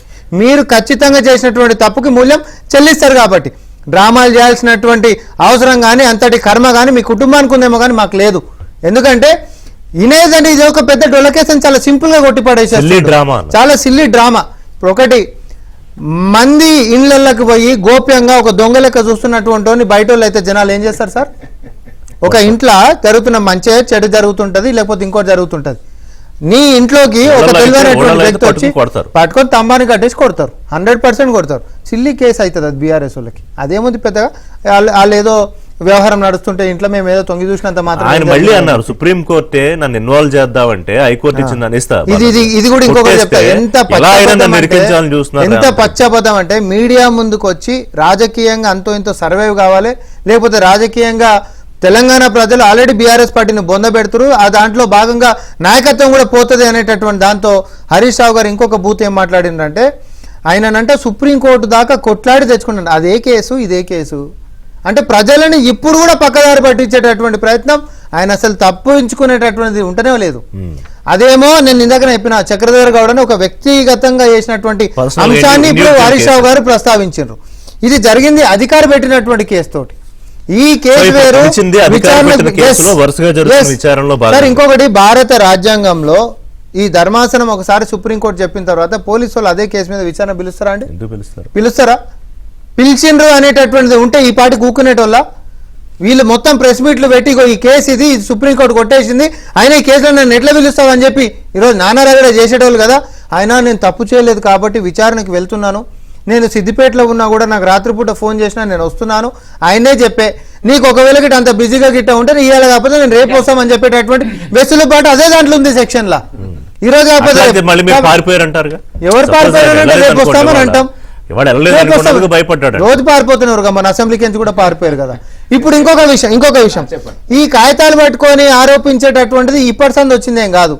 హెచ్ఎల్టీపీ వ్యవహారం తీసుకున్న, హెచ్సియు వ్యవహారం తీసుకున్న, ఐసిఐసిఐ బ్యాంకు 10,000 కోట్ల రూపాయలు కుంభకోణం జరిపోయిందని వచ్చి చూపించిన పక్కనే ఉన్న ఇంకో డ్రామారావు గారు. డ్రామాలు చేసేది వాళ్ళు. ఇంకో ఎందుకంటే నేను ఒకటి ఎందుకంటే ఆయన దండపాలెం ముఠా అన్నాడు మమ్మల్ని, ఎందుకంటే మీరే అన్నారు కాదు మీరు ఒకటి మీరు దండపాలెం ముఠా అన్నారు మమ్మల్ని.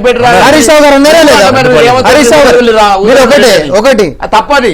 హరీష్ రావు గారు దండపాలెం ముఠా అని మాట్లాడినప్పుడు బందిపోటు ముఠా అనేటప్పుడు మీరు అందరికి తెలుసు, మీరు బందిపోటు ముఠా తెలుసు. తెలంగాణ 10 సంవత్సరాల ఇదే కాగితాలు ఒక నిమిషం బాలాజీ, ఇదే కాగితాలు హెచ్సియు మీద కూడా ఐసిఐసిఐ బ్యాంకు 10,000 కోట్ల కుంభకోణం జరిగింది, ఇగో ఆధారాలు అని చెప్పి కాగితాలు ఏవో జిరాక్స్ కాపీలు తీసుకొచ్చి చూపించిండు. తర్వాత ఐసిఐసిఐ బ్యాంక్ ఏమని వచ్చి చెప్పింది, అసలు మాకు దానికి ఏం సంబంధము, మీరు మమ్మల్ని ఎందుకు ఇన్వాల్వ్ చేస్తారు, 10,000 కోట్లేదు మేము వాళ్ళకి ఇచ్చుడేది, ఇదంతా కల్లా ఇదంతా జూటా అని చెప్పి చెప్పింది. అయినా కూడా బుద్ధి మార్చుకోకుండా బావ తర్వాత బొమ్మార్ది తర్వాత బావ అధికారికంగా మాట్లాడుకునేటటువంటి వేదికలను అధికారికంగా మాట్లాడుకునేటటువంటి అసెంబ్లీనేమో కుంటి సాకులతో తప్పించుకొని